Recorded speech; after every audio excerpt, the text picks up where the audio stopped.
So happy to have you all. First of all, holy shit! I feel like this is definitely one of the coolest casts I've had in a while, just because some of my favorite, funny, and engaging people are on the panel tonight. I haven't got to work with Vadim in quite a while since we did the Redolent Cubes, which was a lot of fun, and GreatJobSpagett was just so fun on Stonercast, and TALORX with the mutual aid stuff that we got to do together.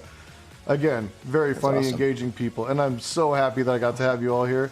And of course, our friend Wretched Eel. Is that what we should call you? Call me anything. All right. Wretched Eel has come in on the fly several times on Cast and Stonercast and interjected some interesting and funny opinions, which I appreciated. So I'm happy to have you all here tonight, and thank you so much. I know it's you're taking time out of your day to do something fun, crazy, and maybe slightly experimentally TOS. But I've come to learn, as long as you let people know you're in a legal state, you're probably going to be safe. So I'm just going to preface this by saying I'm certain all of you are in a legal state and of legal age to smoke cannabis on this stream, should you choose to do so at any point in time. Are we good with that? 100%. All right. Yep. There's the plausible deniability that I'm looking for. That said, the first thing I'm going to get into is I was just reading it on stream just a second ago. I don't know if you guys were able to kind of do the back and forth thing. I know that's complicated, especially when you're trying to hop into these things. Basically, the DEA just pretty much conceded that legalizing weed has drastically limited and almost like done away with the import of marijuana from Mexico. Like, we've actually, like, if somebody wants to be concerned about people bringing in illegal drugs out of the country, state legalization has made that shit turn the corner. So I would say that's a big win for us, you know. And that's huge. You just gotta step up your coke game now. Yeah, you know, that's it. Now, as soon as we can get coke legal, then we're great. You know. Oh my gosh. I know it passed through Congress, right? But it hasn't passed through Senate, correct? Oh, you're talking about the MORE Act? Yes. This was just a statement that came out from the DEA about it, like about what's happening. Gotcha. With legalization. And actually the DEA has now come out and said they want to do research on cannabis to look at how legalization could actually benefit the country. Which, when the fuck has the DEA ever said that? That's an amazing thing. Like, we're actually seeing, I think that's legitimate progress. So, step in the right direction. Like I said, I like to bring a lighthearted weed story, not a heavy one, not something that we have to debate or, get deep in on about, but I think that's a pretty good, we're making these good incremental steps towards federal legalization. I'm excited about that. That said, I'm going to take... Oh, sorry. Oh, no, go ahead. I was just going to say, I hope with federal legalization comes, like, the freeing of people who have been imprisoned for minor drug charges, marijuana crimes in illegal states. Those people need to be taken out of jail.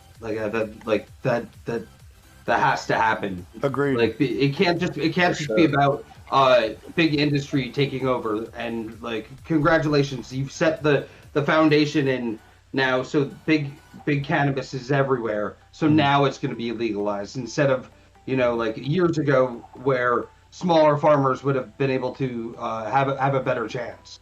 So like, it's cool, but like there's still a lot of issues with cannabis that we still have to solve. I agree. That's all I want to say. We're just taking steps in the right direction. You know what I'm saying? That said, right. And actually, GreatJobSpagett, thanks for piping in there, because I'm going to start with you and let you guys just kind of introduce yourself, tell people where to find you. You guys know the panel drill. We'll go through that real quick. The other thing I always like to ask, your favorite way to consume cannabis, favorite strains, anything like that you want to add to the equation, go for it. We want to hear about it. Who first? Me? GreatJobSpagett. Then we'll go Vadim, Kaaayliee Marie, Wretched Eel, and then Talorx. Sounds good. Hey guys, I'm GreatJobSpagett. I was just streaming. I do a lot of just chatting and gaming. I like to have dance parties, have fun. I'm a big proponent of people over content. Have fun with your community, get to know them. I've been in the cannabis industry for many years. I've worked through from trimmer to doing all kinds of different production work. So I love cannabis, and I just want to see total freedom Based for cannabis. So that's it. Yeah. Fuck yeah. Yeah. GreatJobSpagett everywhere. Okay, so that's me now. That's you, Vadim. Okay, so hey guys, I go by HeyItsVadim these days on YouTube. I used to go by Creationist Cat, or at least my channel did. And well, these days I am a video essayist, I guess you could say. I make videos that kind of have a political, social message, but at the same time kind of have the production values and, I don't know, a sense of humor of an Adult Swim show. Now, I should say a couple things, which is that I've been largely MIA for the past 6 months, and that was due to, like, don't worry, no need to worry here. It was due to some health stuff that was really, honestly, like a huge bitch. I can't even go into that. But the good thing is that after a lot of time off, and that time was necessary, I am doing better than I was before any of that shit started. And I'm about to start uploading again. Hey, it's Vadim. And so that's, I needed, sorry if that's lengthy, I had to just throw that out there. So, like, you know, people who know me, just, I get a lot of people these days saying, like, hey, did you stop making videos? No, that's not the case. Now, next, I would say that I love weed, but I literally can't just consume it these days because unfortunately, it aggravates. I mean, I won't go into it again. You guys don't want to know. You don't want to know the details. I promise you they will bore you. But the problem that I had, which is actually something that I've dealt with for a while now, but before all that, you know, the past 6 months, it literally does, because people are always saying, like, oh man, you should take you know, THC oil or blah blah blah blah blah blah, and you know, like that's totally gonna mellow you out. No, it really does exacerbate the symptoms that I have. Unfortunately, I do have to emphasize, I fucking love weed. I smoked it for and consumed it in different ways for years and years and years. I would say, since you asked me to, like, you know, say this, I guess my favorite, like, if I had to choose an absolute favorite way of consuming it, gravity bong hits. Those were really fun back when I could do those. And that being said, I guess that's everything. Unless you have follow-up questions. Are they like man-made, like yourself made out of a water bottle fucking water bongs, or like one, like a glass one that's like the fancy bougie one? I mean, I have done the fancy bougie ones, but I have to say, just for like what's the word, just for like nostalgia's sake, or there's a better way to put it than that, but yeah, I think nostalgia is a good word for that. I think. Yeah, like I had. First of all, I continue to do that shit, and like for a very long time, far longer than you know. Like it goes from like kind of being kind of how could you say, just charming to, oh, you sound like an old man in your mother's basement. You know, just consuming way too many drugs. But yeah, I have done the bougie ones, but those are kind of like my favorite, just for old time's sake. And I have so many like stories with friends and whatnot. Yeah, good times. Classic Gatorade saxophone. Yeah. Hell yeah, hell yeah. By the way, I did watch your video on that, man. I thought it was a really like honest and like that was heartfelt, man. Like I fucking felt that shit. Your video on that. Which So, video? huh? Oh, right. On why Are you you've been talking about away. Are you talking about my recent video? Because the thing is that like I did a video on it about like a year ago. No, the one I saw both of them. I saw the one a year ago Oh, and then okay. the There Just was Come a Back recent one. Okay, And well I really that appreciate one, that. Yeah, man. Like I love the fact that you talk to your community about it, and like we're so open about that. I think that honesty is sorely needed in these kinds of spaces, and Yeah. totally admirable, man. I really appreciate that. I agree with that. I could say a lot in response to that, but I don't want to bogart the mic, as they say. So maybe I don't know. Maybe we'll talk about it later. Maybe not. Fuck yeah. Yeah. Rock and roll, man. Well, we're happy to have you. And again, GreatJobSpagett. The one thing we didn't get from you that we got from Vadim is what is your favorite way to consume, and what is your favorite strain right now? Oh, favorite way to consume is the bong. Just a big proponent of the bong. I'm no free bong jobs. Just relax it out, Stonercast. Please. Nope. Maybe later. I hope so. Bong and current favorite strain. I've been fucking with those gelatos. And gelato number 33 I like a lot, but give me any of the gelato or the gelato crosses. Hell yeah. Based. I do like the gelatos a lot too. Those are a nice hybrid strain. Very delicious. Flavors are on point with a lot of those. We're gonna shoot on over to Kaaayliee Marie. Kaaayliee Marie, how you doing today? I'm good. I hope everyone's doing well. Yeah, so I don't stream myself. I just kind of pop up everywhere. But I do have a show over on our friend Wick's channel, Death of Certainty. Every Tuesday we do a college show. It's been going really good. We have a really great community over there. And that's been a lot of fun. And yeah, for weed stuff, probably if I were to smoke it, favorite way to consume is a bong.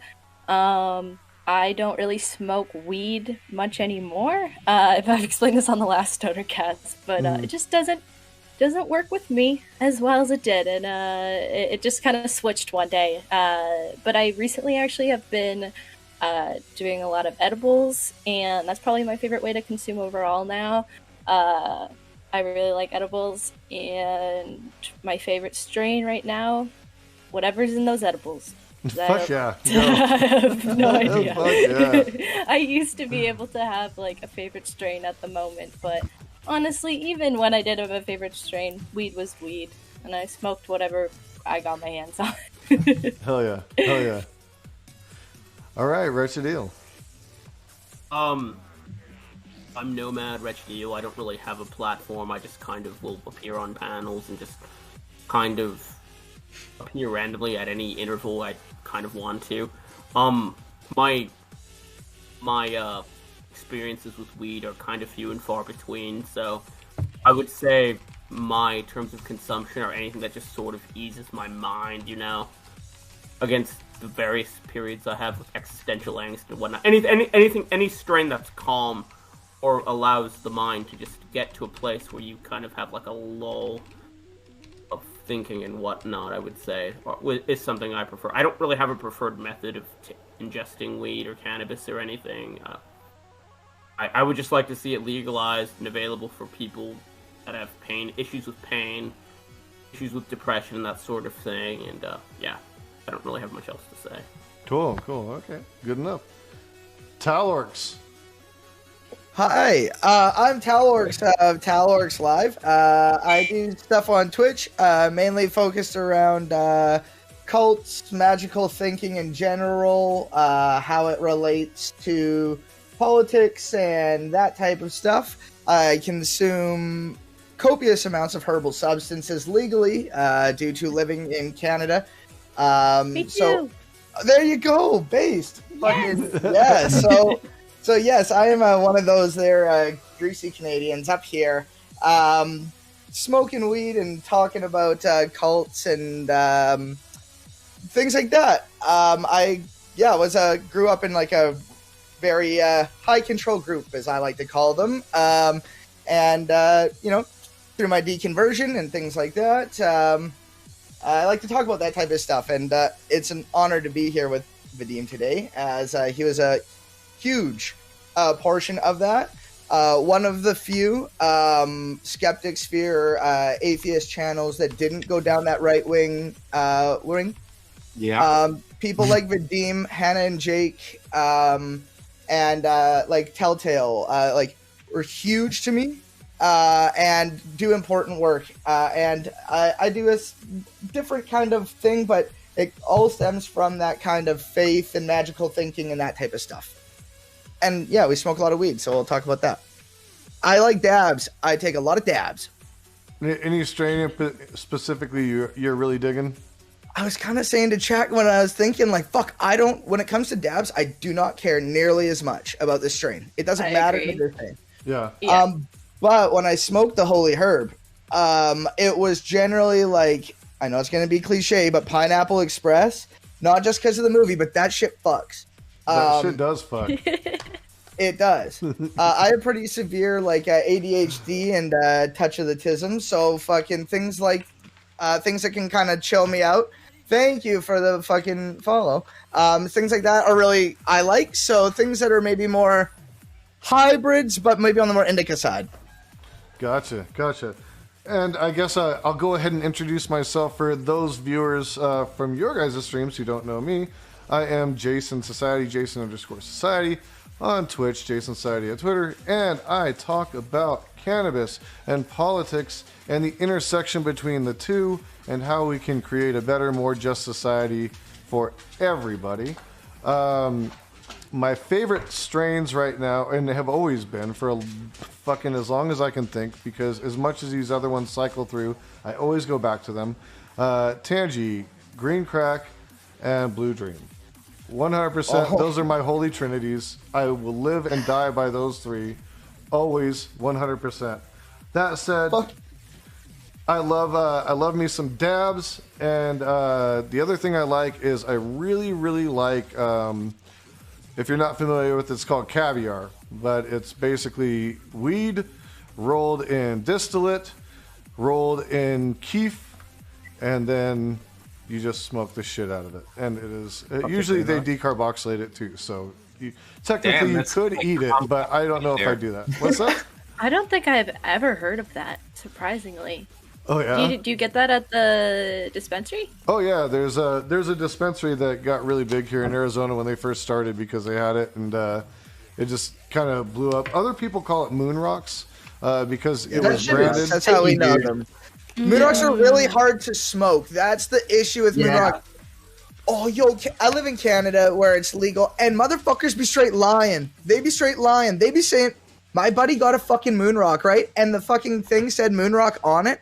It was hash, hash covered in keef. And it was just like, what the fuck is this? Don't lie to me. That's not a moon rock. Yeah, when I first heard the name, I was like, that sounds like it'd be hash, but it's definitely not. And you don't have to say the province you're in, but I'm in Saskatchewan. Okay, is that government weed, or is it like more like local? Like, do you have to get it at the liquor store, or do you get it like can there be their own private businesses? They're their own private businesses, and they are goddamn everywhere. They're everywhere. Yeah, see, when I was in Toronto and in Manitoba, I was able to get weed everywhere from multiple different people and like delivery services and whatever. And then here you have to get it at the liquor store, and it's so annoying because it's all government weed. And I'm like, okay, I don't really want to keep buying straight government weed. It is still all government weed, and it's shitty as fuck weed. Like fucking like the best you're getting is a popcorn nug. The biggest nug you're getting is like the size of a popcorn fucking, and it's all in like these plastic ass shitty fucking crates. Yep. And, like, I actually just got one the other day that I did actually buy weed, because I was like, okay, I'm gonna try again, because I told this story the last Stonercast, but last time I smoked weed, it did not work. I was on my bed, wasn't able to move or do anything. I was like, it was before. not, and not like the Yeah. fun kind, and not the fun kind of like on your bed, don't want to do anything. Yeah. But I did buy some because I really want to smoke a bowl. I just miss going outside and like smoking a bowl, and I'm like, okay, even if it's the tiniest little baby bowl, I'm gonna do it. But Go. That might be the way to go. Like small, really small, like Yeah, one like- tiny hit, like and Yeah. then leave it alone. I Start showed this small, last always. time. This is still sitting beside my desk from the last time we had Stonercast. But, like, who doesn't want to smoke out of that? It's so pretty. It is A really little pretty. dirty, but so pretty. But, Can you put it up again? I Because I want to find- show the audience because I really like that piece. okay, yeah, so if you go up close, oh, it's hard to see, but there is, like, angels and, like, baby angels and, like, goddesses and a skull on there. And then down here there's, like, sugar skulls and flowers. And it's all, like, it's all engraved. It's not a sticker. And That's this is awesome. actually, it's a Haas prototype. So, it's just not branded with Haas, but it was made at, like, wherever they make the Haas bongs. That's Which I think what's is up. pretty cool. Hell Yeah. yeah. And I got it for super cheap because this is prototype. But yeah, it was really cool. I used to have literally like 7 bongs, and now I just don't have. I used to have a little house. I used to have a little like weed smoking room, so I had like a whole collection. And when my ex broke up, I had to let that collection go. And one of them is still with my friend too, and it's a really cool piece. But I always got all my bongs for cheap, and people would think that I spent like over $300 at least on them, and I just find the deals and like the little things online that like I found my best bong that was like ginormous. The base was a skull. It was purple. It was this big. And everyone thought I spent like $400 on it. It was literally $90 online. It's like, you just gotta know where to look. That's what's up. Have you guys ever seen the Twitter account Weird Bongs? No, I haven't. No. Oh, you guys Oh my got God. to. I need It's to follow fucking seems hilarious. awesome. It's Weird Bongs. It like, you know, it does have pictures of like random weird bongs, but the guy who runs the account, he literally, I mean, I think at this point he's done like at least. that. Look at N64. Yeah. He took an N64. He took a laptop, turned it into a bong. He takes like a fleshlight, Oh, Oh hell my yes. God. a bike pump, which is actually like a really interesting one. And he like videotapes himself, or you know, shoots himself actually like taking bong hits. What else we got here? I see that. Bubblegum baseball bat. Like the fleshlight's pretty hilarious. A crutch, like he took a crutch, and it's just a lot of them are really like needlessly complicated, and he has like you know, like It's an acrylic rabbit. light it like about like 4 feet away, and it's hysterical. Definitely anyone who appreciates weed or just charming little like your lovely That's fucking bong there. You would love it. It's just at Weird Bongs, so it's easy to find. Yeah, I just pulled it Yeah, up. I that's followed it. These are great. I can't believe this shit. And as an aside, the Juggalo pictures are pretty funny too. Yep. What's Smoke out the? an Oh, sorry. N64 bong. Fuck yeah. Sorry. He That's turned Very high. an Arby's beef and cheddar sandwich and made that into a bong. It's just God damn. yeah. Let's That's go pretty much beefy. all an Arby's sandwich is good for. Like, is if we can somehow turn it into a bong. God damn. If I could turn bread and liquefied meat into a bong, I'd do it too. Yeah. That shit's something else. I made the mistake of going to Arby's once on my lunch break because it was like the only thing close. Yeah. I now know that it's better just to go hungry than to go to Arby's on my lunch break. Fucking God damn, not a good time. I totally agree with that. What is the most you guys have spent on a piece or a bong or whatever? If you can remember, we are stoners after all. So somebody who isn't me, fucking used to give marijuana for prices, and made a lot more money and spent a lot more money than they needed to on things like pieces. There's this fucking company, I believe they're called Hexo, fucking High-Sci. It was a High-Sci, that's what it was called. And it looked like a normal bong, but they had like these fucking like percolators that had like these perfect, amazing honeycomb perks, and then it had these shower heads that, like, I kid you fucking not. Like, normally I'm like, yo, dog, you're full of shit. Like, I just like a straight tube.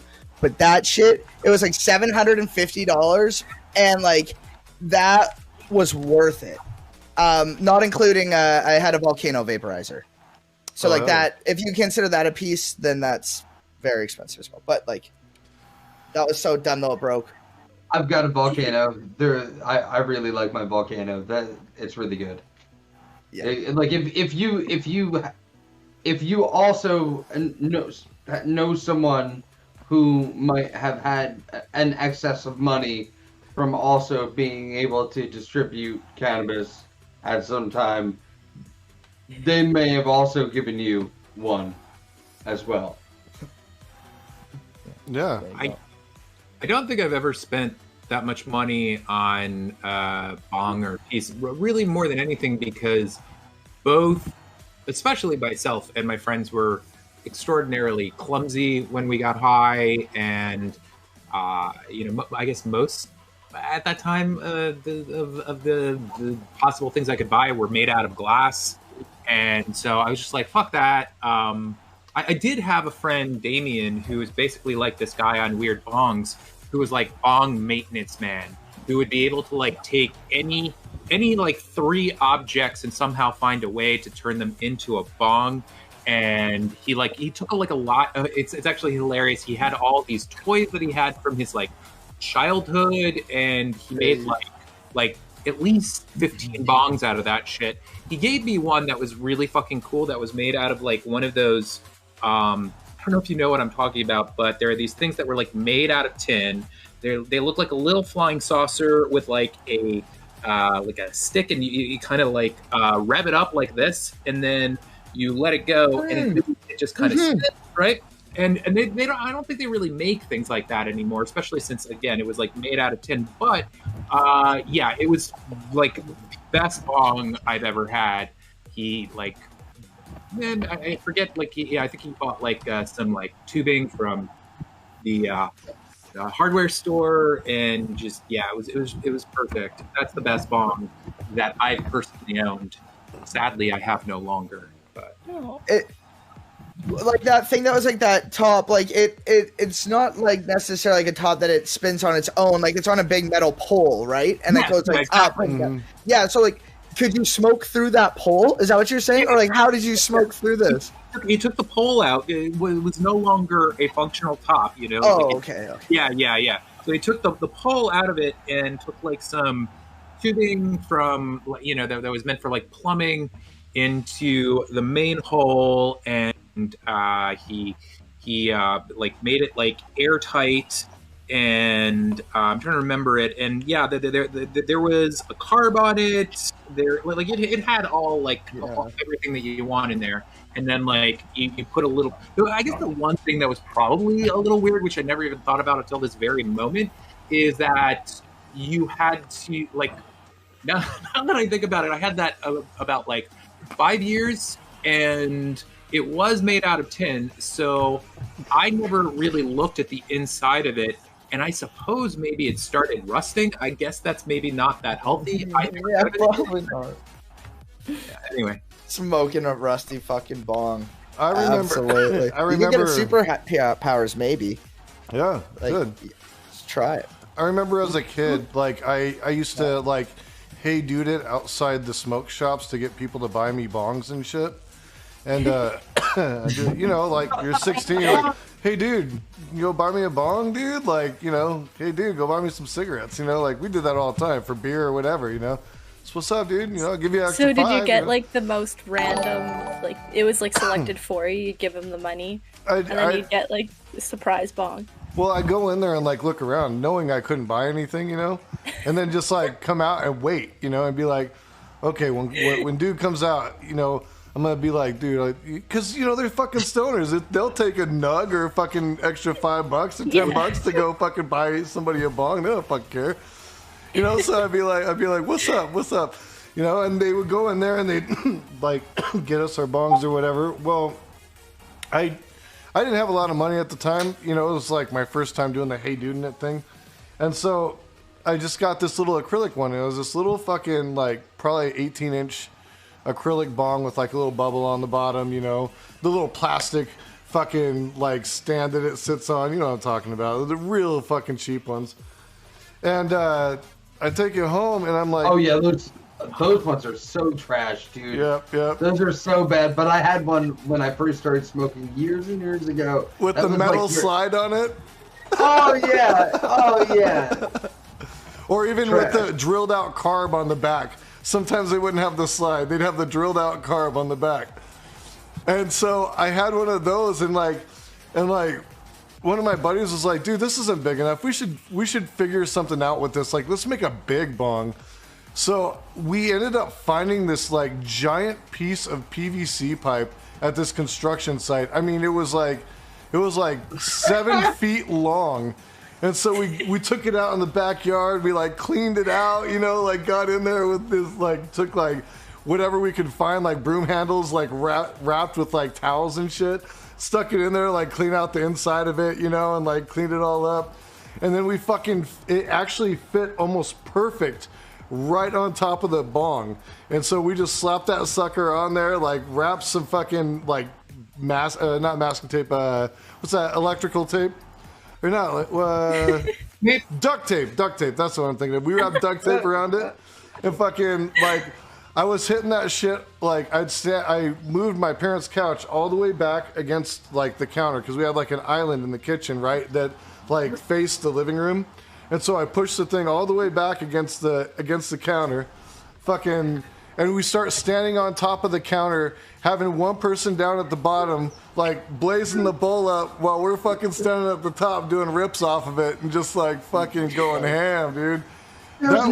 There's absolutely no need for that, but that's one of those things that you're like, fuck it, we might as well, we got this pipe now, so we might as well try it, right? Exactly. Like you got, if you have friends who like encourage that kind of like silly behavior. I had a group of friends like that too, that we did all kinds of silly shit, like gravity bong stands, like you know, beer bong.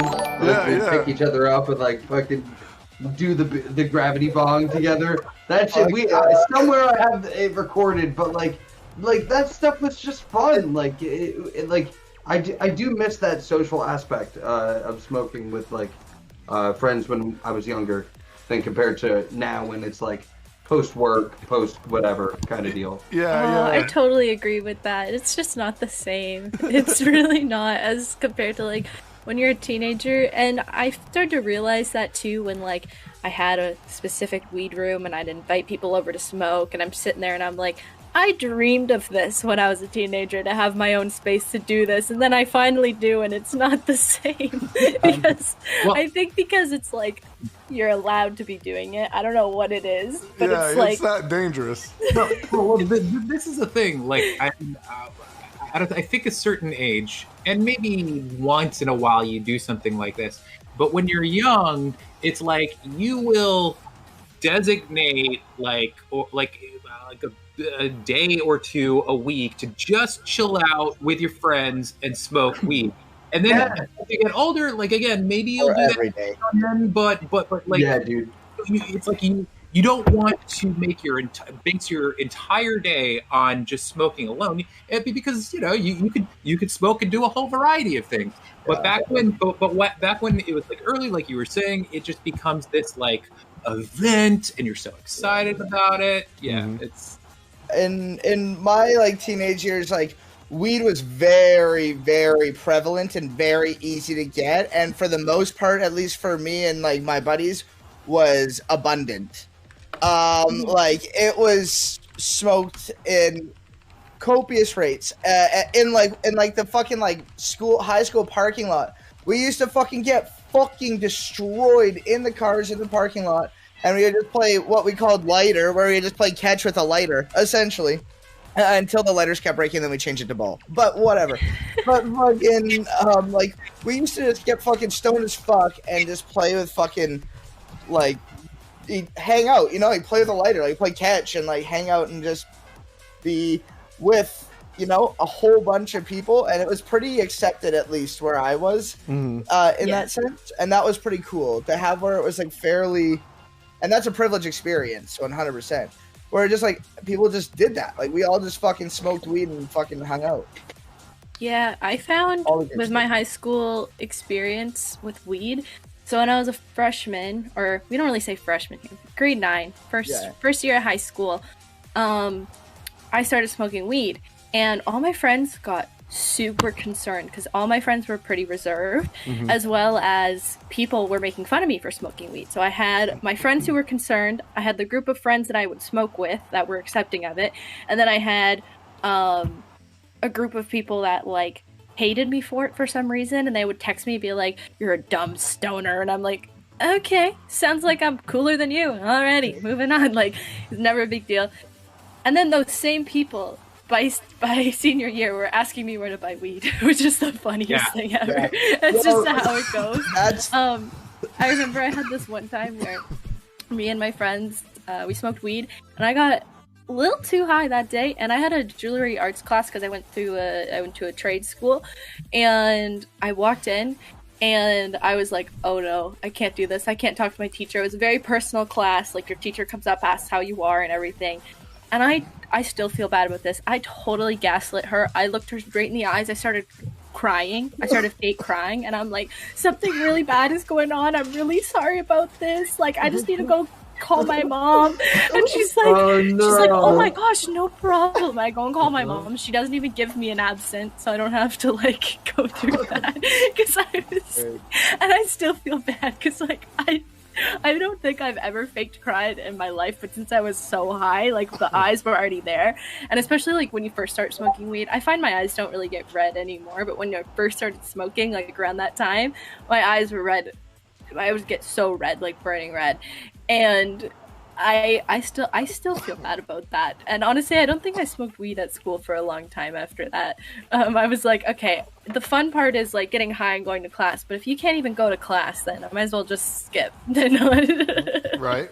You know, that's a great topic. I like because I was actually thinking before I came on about this. And maybe it would be fun if we all shared this, like your favorite or most memorable story of just being way too fucking high. Oh yeah, yeah. Okay. I mean, I could go if you guys want. Yeah, for sure. Yeah, for sure. But, yeah. Okay. So I have many. There's probably some really great ones that I'm forgetting right now. But okay, so when I was in college, this is a little involved, but I think it's worth it. Okay, so when I was in college, I had this crush. I mean, we kind of dated a little bit, but yeah, I just really fucking was into this girl, Jamie. She was cool as fuck. We're still friends, but we were biking together, and we were not stoned at this point. This is not that point in the story, but we were going down this hill, and she couldn't really she hadn't biked since she was like 12 or something. And we were going down this hill really fucking fast, and she didn't know how to steer or like slow her bike down effectively. And so we ended up both falling into this fucking ditch. And for like a second, I thought like as I was falling, I thought like, okay, I'm about to like break my neck or something. I'm about to seriously fuck myself up. But then all of a sudden I like look around and I think I'm okay for a second. And I look at her and I'm like, are you okay? And she's like, yeah, I think so. Are you? And I'm like, yeah. And then I look over at my arm and I am just gushing fucking blood. It's just like coming out more than like any flesh wound I've ever had. I went to the hospital. There's a lot of funny things I could say about that, but I'll spare you those details. So, about a few days later, I was just like I've been working on this play that had like all this physical stuff. Oh, I did get stitches, right? And and another funny thing is that her name was Jamie, so like the scar it seemed to be in the shape of a J, and at the time I thought like, oh, it's destiny or It's something time. like that. Oh, no. And then not even thinking that there's basically like only one of two ways. Like you could either have like a straight one or one with like a curve. So, but anyway, so like I was doing these like fight moves. We were doing this I think it was we're doing the Three Musketeers, yeah. And so I was doing this fight choreography, and I like didn't realize it, but I tore some stitches within my arm. Then later that night, it swelled to literally the size of a fucking golf ball. It was disgusting. I take it they like drain all this pus, and like it was fucking gross. But then now here's sorry for like the all the lead up, but this is like where the stoner thing happens.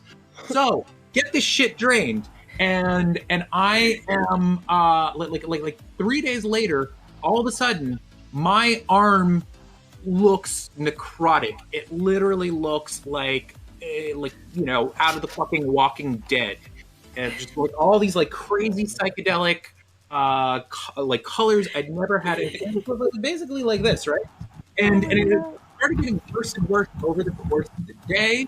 And like my friend John at a certain point was like, I'd never heard of sepsis, and he's like, dude, you need to take that. Like have someone look at that. You look like you might have to get that amputated, right? And I didn't take it seriously because I was a fucking idiot. And so like I had like been wearing, at that point it was bad, but it wasn't like insanely bad. Mm-hmm. And so I get stoned with a whole bunch of my friends. I have like this hoodie on and haven't looked at my arm in a while, and I get really fucking stoned. And then after getting really fucking stoned, I go to my dorm room and I get really fucking stoned again.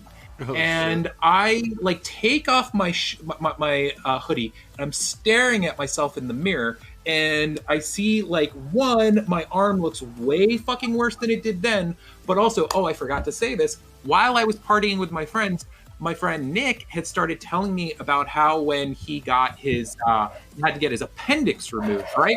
So I'm looking in my fucking mirror. There, like I've just like smoked just a shitload, and I'm looking at myself and I'm like, oh my god, like I hear John's voice. Maybe you're gonna have to get that amputated. Just in my head, and then I see this mark that I hadn't even seen on the side of my body, and I remember what Nick says about the appendix getting removed, and I'm like, oh shit. You might have to get your arm removed, and whoa, I think you might have to get your appendix removed. Like what you don't even remember getting that like I did not remember how I got it. It was probably during the same time that I ripped this. So I started freaking out, thinking that I had to be rushed to the hospital. And then I go to my dorm room door, and I shit you not, my door will not open. So, like, I'm locked from the inside, which has never happened. I don't even, maybe I did something stupid. Like I was so panicked at this point that I didn't know how to operate a fucking door. And so I'm like banging on the door. And I'm like, help, I have to go to the hospital. And then finally I go to my window. I open that up. And I'm just like screaming. It's like 3 o'clock in the morning. And I'm like, help, I have to go to the hospital. I think I'm going to die. I mean, I don't know if I literally said that, but that was like what I was thinking. And then my fucking hall monitor opens up the door, and I start talking with them, and they're like, what's going on? And I'm like, I probably sound like a fucking nervous wreck, and I'm like, oh my god, my arm, I think I'm gonna have to cut it off, and like, and I said something about my appendix, and she's like, well, first of all, your appendix is on the other side of your body. So you're okay with that. And as like she's saying that, I'm thinking like, I start realizing in like just a moment like, oh fuck, dude, you just this was really dumb, and like this is not a situation. Oh, shit.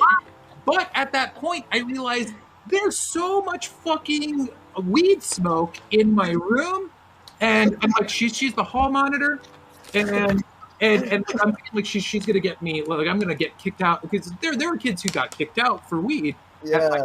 Like a few kids. So like she says like she says, okay, look, just calm down.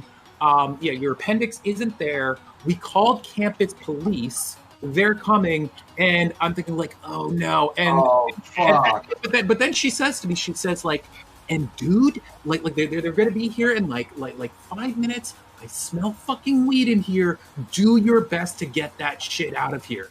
Oh no, that's instant. Yeah, I did not know that she was cool with weed. That was good to know, but I just like, I don't know what I did. I think I like just like took the room around and was like trying to like force the smoke. Like whatever happened, like the people, the guys did come. I think maybe I stood outside the door.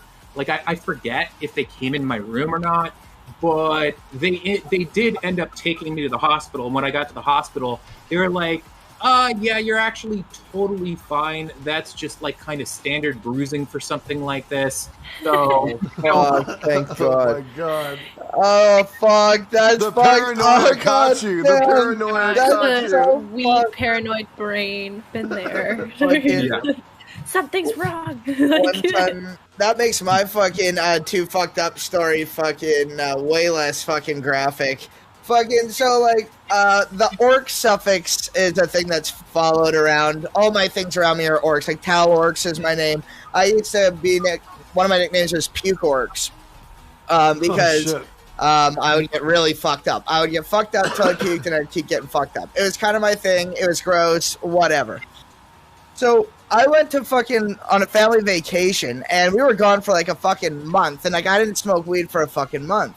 So I'm with my fucking boys, and I just get back, we're in my hometown, I'm with my boys, and we drive up to the point in our place. It's called Anal Point. It was just a place people went to go smoke and do whatever. Anal Point? What point? Anal Point. Okay. Yeah, where people go to fuck wanna make and sure- smoke weed and get a nice view.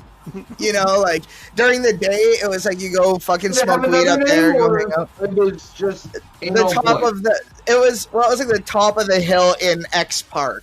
You know, like whatever park name. You know, colloquial. it's colloquially known as Anal right. Point.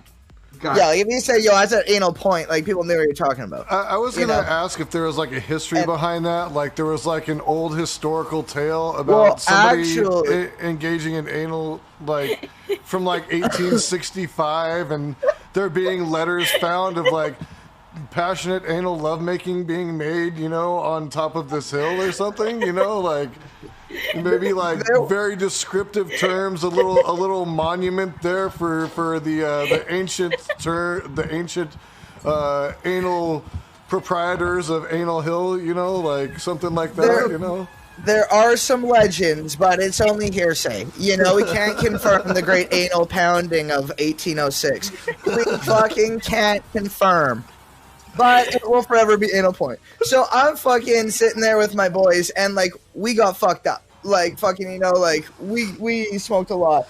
Fucking gas orcs, my gas mask, which I have right over there, that people make me smoke on stream occasionally. Like we would smoke that shit. The gas mask. I got bongs. We got a lot of shit in my fucking car. I had just got back from a family vacation, so like I had a tea break or a tolerance break, and like I wasn't as able to smoke like I used to.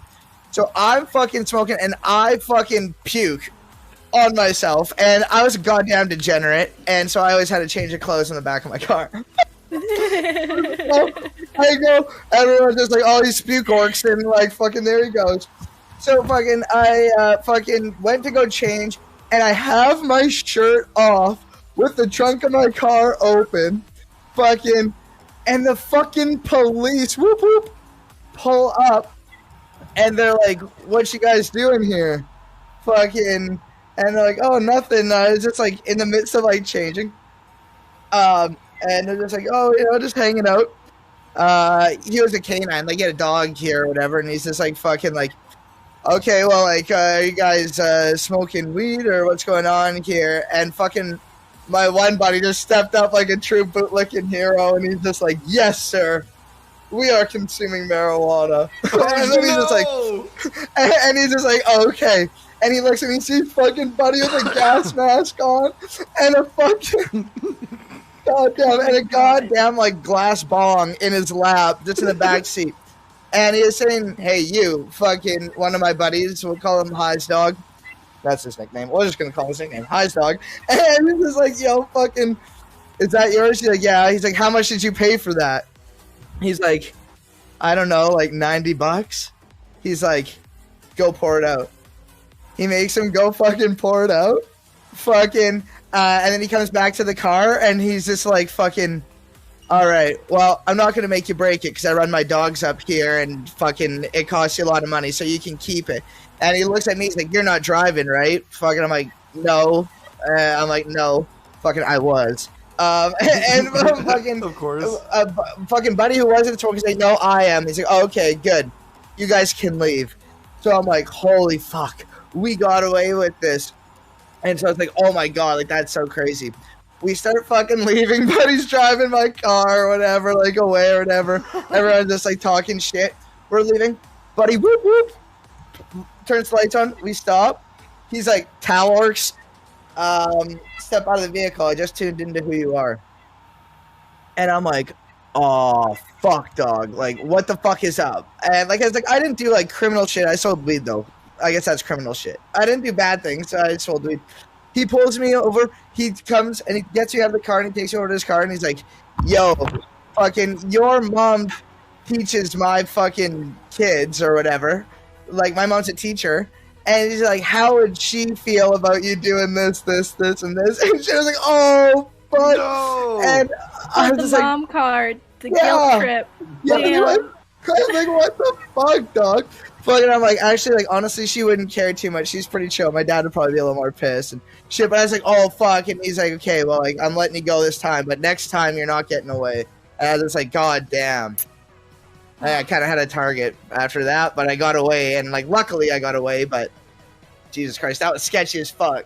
That is, there's actually a lot of, my friends went through a lot of similar stuff like that. I never got caught, luckily, when it was illegal. And a lot of my friends in high school, like, they wouldn't do anything, they wouldn't find them, whatever, they would just smash their bong. And then, Yeah. which is, like, so weird to me, like, oh, because you're not going to go get another one, you're not going to go smoke a joint. Or, like, they wouldn't even confiscate their weed. They would just smash it in front of them. The same thing with alcohol. If you were drinking, like, if you're at, like, an outdoor event or whatever, they would just, like, take the alcohol and dump it in front of your face, and you're like, okay, thanks. Thanks, Cool. Dick. Like, nice. Appreciate it. Like, anyways, buy gonna go some back more. to my backpacking, grab another one, and put it in a Right. water bottle this time. Like, yeah, it's, I don't know, Spagett, I told one, I have another story, but do you have a too high story? Too high story. One time I took a dab and agreed to pick up a friend from work, and I was way too high. Just way too fucking high. Should not have been driving way too high. And I understood that immediately and pulled over and proceeded to have an incredibly bad panic attack where I was like, Oh, okay, shit. I'm a human being and I have arms and my arms do things. Like, I was just, it was bad. I was like, Danny does not exist. Who is Danny? What is there? Like, what? Like, everything was, it was a fucking total existential crisis nightmare. And, Really do be like that sometimes. Yeah. and I had to call my mom, and I was like, hey, I think I need you to pick me up right now. And that's what happened. Yeah, I got way too high. I wasn't even far away. I was like 3 or 4 blocks away, but That was it. I was high enough to be like, I.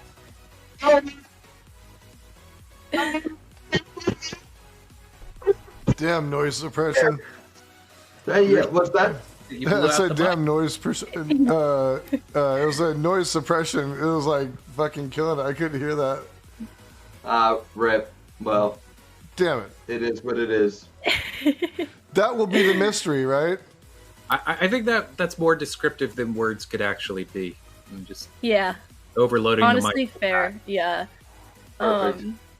So your cop story reminded me of one where I told the story the last time because we also talked about this topic, and basically my worst getting too high story is I literally like passed out because I was too high. My friend was driving and she had to like shake me, and then she didn't tell me for like till we got home what happened because she didn't want to like scare me.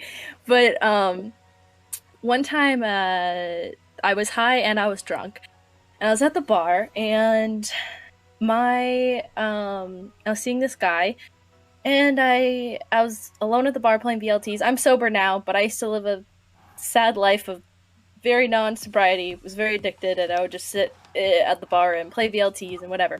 And I called this guy, see if he want to come and play VLTs with me. Now, he was also For people that don't know, what are VLTs, yeah? Oh, VLTs, like slot machines. For the non-Canadians.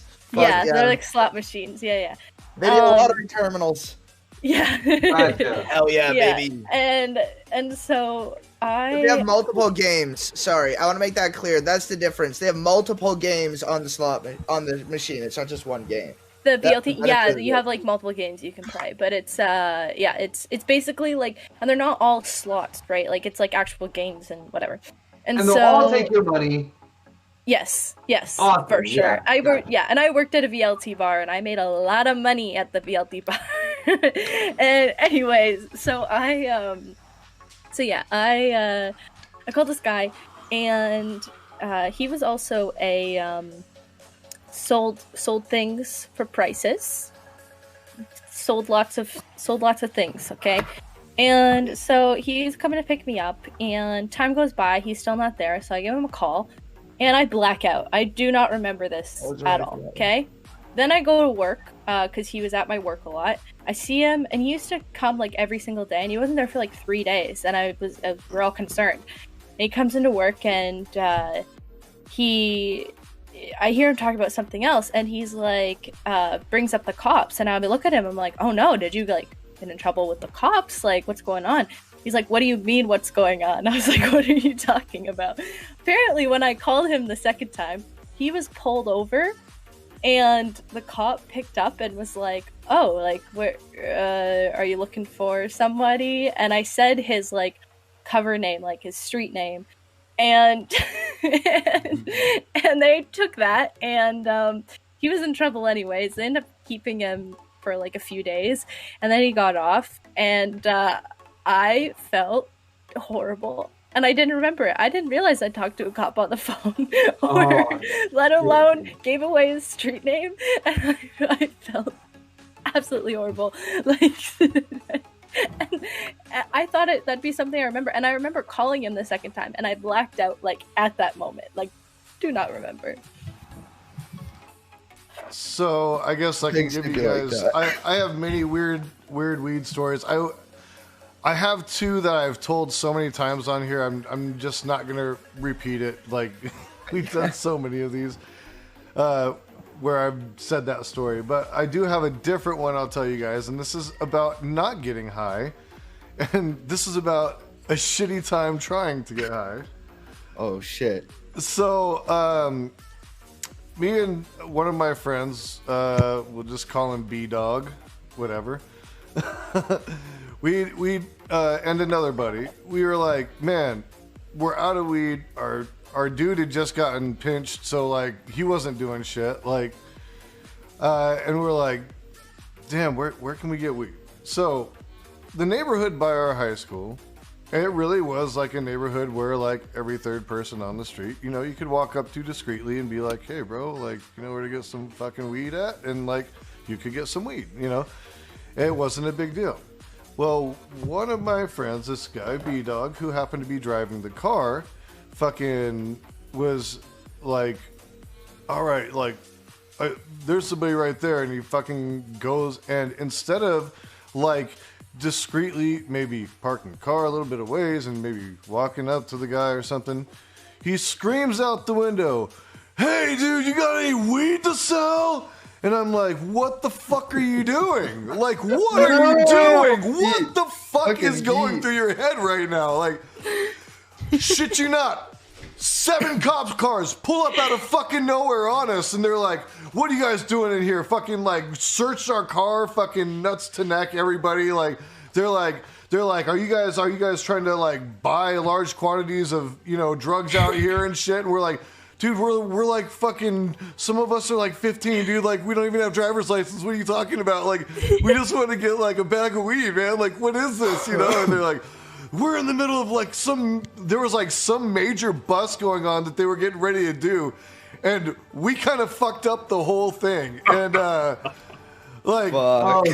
yeah, we didn't even know. We're just like, like we're all shaking and shit. And we're like, oh, okay. And so like they go through all our shit. You know, I had this like really cool pipe I just got. They fucking trashed the pipe. Called our parents. Luckily, they didn't charge any of us with anything. That was the funny part. They didn't charge us with anything. They just scared the living shit out of all of us. Like, I swear I was like shitting my pants, dude. I mean, these guys were in like SWAT vests and shit. They weren't like your like normal cops. So I'm like, it's like right out of a movie, like that. Like, yeah, and I'm like, my heart's like fucking pounding. You know, I'm like, I'm gonna fucking die right now. I'm like, wait, don't move. Cops shoot people if you move. Like, you know, like I'm like all this shit's running through my head. And like, yeah, my mom comes and picks me up. She's like, well, that'll teach you, right? And I was like, fuck. No, for real. That's better than any ride around could give somebody. That is like, that is so scary. I definitely have a pretty memorable story of trying to get high and, well, not quite getting high on weed. Okay, I was at Blowjob Point, and no, I'm kidding. Yeah, Let's go. Blowjob Bend. Fucking just go over to Blowjob Point. Yeah. Yeah. This is an awesome place. Gave tons of blowjobs there, but seriously, so like, God, I was young when this occurred. Like, I was like 13, like late 13 or 14. And we were going to go see this band Dinosaur Jr., right? And I lived in New York. Oh, nice. Dope band. So we went, you know, I lived in New York City, and I had only bought weed like once or twice. Actually, I had never bought it myself. My friends always bought it. We were trying to get it in Central Park, right? There's a lot of weed there, but you can also get ripped off. So and back then, I was like, that's a dangerous game. I lived in New York City before. That's a dangerous game you're playing. Oh, yes, indeed. I mean, I have I have even more stories like this of getting like ripped off and just shady shit. But, at the time, I was like in this like sort of like weird goth phase, and why when I say weird, it's like. I had a girlfriend who asked me to like shave my legs, so I would have my legs shaved all the time, and I just wore and often I would just wear these like black tights and just like a tight shirt, and a lot of my friends like would laugh their ass off at what I was wearing, and I thought it was totally normal. But so we go to Central Park, and there's this guy who I'd seen around, and we like tried to buy this weed from him, and he like I won't go into all the details because there's more to tell, but he like basically like he did this thing. No, I have to say this. He did this thing where we were in what was called Sheep's Meadow, which is an open place. And he's like, "Hey man, you know there's a lot of cops around. There's like cameras and stuff. So just like, you know, I can't hand it off to you.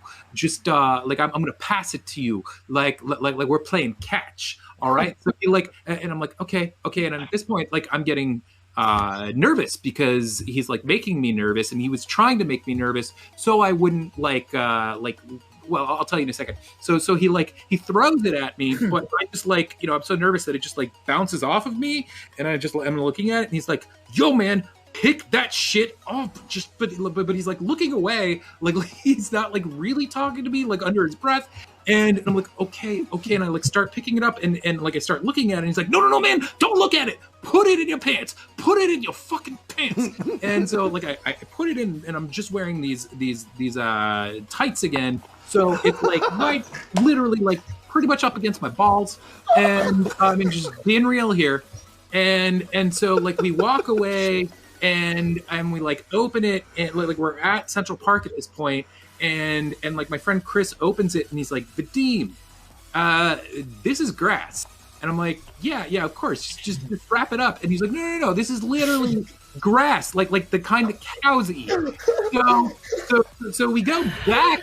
So we go back to Central Park, and we find another guy that's like my friend Chris is like, look, I'll pay for it. I need fucking weed for this. So we get it, and we think we get it, right? We look at it, and we're like, okay, yeah, I guess this is weed. We go to the venue, and we're there, and we start smoking it. There's like about 3 of us, and we start smoking. It's like a nice, like it wasn't a dime bag. It was like I think like $20 worth, and that's more back then than you'd get now for weed. Yeah. It was swag, but whatever. Right. Actually, it wasn't even swag, as I'm about to tell you in a second. So we start smoking it, and we're just like, man, I'm not getting high, are you? And so we just keep on smoking more and more of it. We basically smoke the whole fucking bag, okay?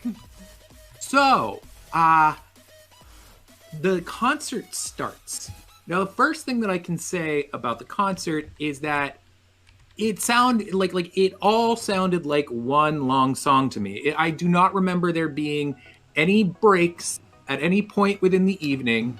I continually heard these 2 guitar solos or riffs in the background. One was from Jane's Addiction's 3 Days. I don't know if you know that song. And then the other one was, funny enough, Dazed and Confused, even though that I didn't know the name of it that time, you know. Yep. But this was the really crazy fucking thing. I was in the pit area, which I often like to go to at concerts or like partake in, and I thought that I was just being like really kind of peace and love, just like really lackadaisical, going with the flow. And this guy like comes into me, and I felt like I was just like pushing him kind of like this. And then I see him like zoom across the dance floor and hit someone. And that's when I realized, I had pushed him like that. And that's when I realized that I was actually just all over the fucking place, just like moving like a fucking, just insane crackhead, and just with all this energy. And I was so fucked up that everything felt like it was like Matrix bullet time for me, you know? Oh, what did you smoke? Yeah. Well, this is the thing, okay? So synthetically. It's a show, though. Anything goes. So. I told this story to a lot of my friends in New York as I was growing up, and I would encounter I met like at least 10 people who, because you meet a lot of people in New York who have done all sorts of drugs. And I had a whole shitload of people who were like, dude, you smoked angel dust. Yep, I was going to say that. That's exactly what my chat's saying. thinking. My chat's saying my dude's smoking PCP. That's exactly what I was thinking. Greeners are PCP. They were like, you smoked all the angel dust. Like that is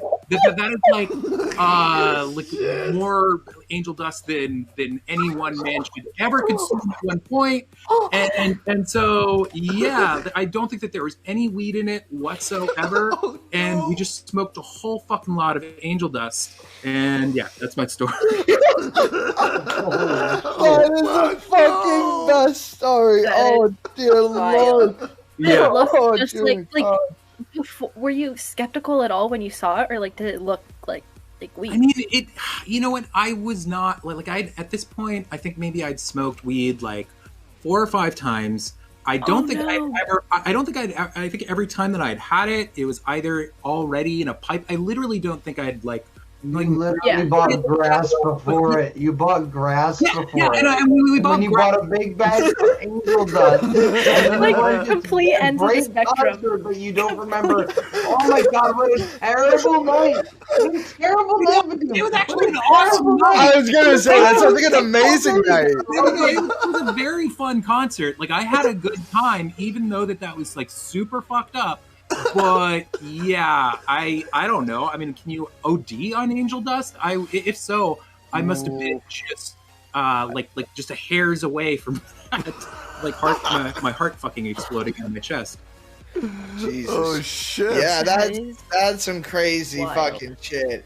Fucking, I've had fucked up experiences smoking like synthetic weed or like fucking like the legal shit that used to be legal, you know? Like we called it Brain Freeze was a brand, and you'd take like one puff of it. Like back when we could smoke a lot of fucking weed, fucking like 1-2 puffs of it from a pipe, and like you're gone. Well, one time, me just being the stupid fuck that I am, the Puke Orcs 11 out of 10 dumb fuck. Just trying to be the guy who can do the thing. I took fucking a giant ass bong rip of this shit, took it back, fucking held it in, blew it out. I have done all of the things. I mean, somebody who isn't me has done all of the drugs. Never once have I truly not understood who I was, what time was, what the concept of was. Like the fucking like trees just like fucking moving and shit like this. Like I was expecting to be just like high. I lost all concept of language, existence, and it was terrifying. It was like what it would have felt like to just be like brain like just completely wiped and just be like a fresh human just like dropped into the world. Like what are the things? Even trying to grasp like how like the trees in front of me like that I saw existed or what that even meant to exist was fucked. Like the fact that shit was legal. What substance? Yeah. If you look up Brain Freeze, you'll see a picture of it. It was like a picture. It was like a case, and it had like a skull on it, and it was like blue. Brain Freeze synthetic weed. Synthetic weed. Yeah, dude. Fuck that. Yep. That's what I'm saying. Yeah, that synthetic weed, that Brain Freeze synthetic weed shit. Fucking like that shit. Holy fuck. And then they took it off the shelves eventually because like I'm sure motherfuckers died. Like that shit. Like I'm lucky that I, you know, was a bit of a space cadet and, you know, I've taken my fucking battle damage. Like I could make it through that. That and Salvia are the two most fucked up shit that shouldn't exist. And dude, I've done real drugs. Have you ever seen the footage of Miley Cyrus taking a hit of Salvia? Oh, no. That's old. Yes, that is old. I want to see that though. I haven't seen that in a minute. I can screen share it if you guys. Let's go. Yes, please. Let's go. Please. Here, let me find it. I definitely want to see that. Yeah. So what is? What? Oh, someone just explained it for me in chat. Synthetic weed is just random plants with chemicals sprayed on it. Yep, that's all it is. Thanks, Chris. Okay. So, awesome. Okay, so this starts out kind of like there's just a point where like it's worth it, where this just gets fucking Looney Tunes. So let's see. Give me 1 second. Ooh. Right. Okay, that so sorry. Share your screen. There we go. Go live. Okay, so you can see that, right? Yep. Okay. Let's go. Here we go.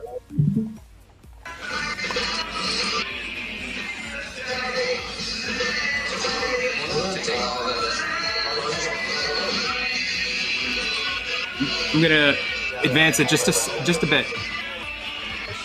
Let's go. Okay, wait. Oh, hold on. Let me see real quickly because that I think that there's a version that is not as This episode. fuck! No! No, not the Young Turks. No, I'm just kidding. Okay, I guess they all look like fucking crack. I thought that they looked way better than this, but here we go. I just need to hear Chank's opinion on this. That's all I want to know. How does Chank feel about this? Okay, wait. The second it gets really amazing. shit. What's happening? Oh my god. Is that fucking Liam lookalike or what? Can you hear it? Yeah. Yep. Is Yeah. that my boyfriend? Is that my boyfriend? Oh my god. Hey. He looks so much like. Oh my god. Don't tell him that. That's a bus stop. Oh my god. He looks so much like Liam. Okay, I swear this pays off in a second. Is that me tripping? Is that me tripping? He doesn't look like Liam at all. Okay. No, like, don't fucking hit it. Dude, I love Liam. Okay, this is it. Oh shit! Are you sure he doesn't look just like him? Oh my god. Jesus fucking God, dude. Go smoke salvia. No, this is it. What? Can you hear it? Yeah. Yeah. Yep. Okay, I swear to God, this is where it gets good. Talk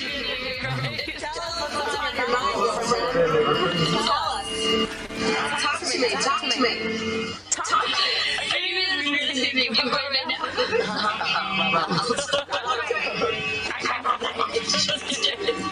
That's right.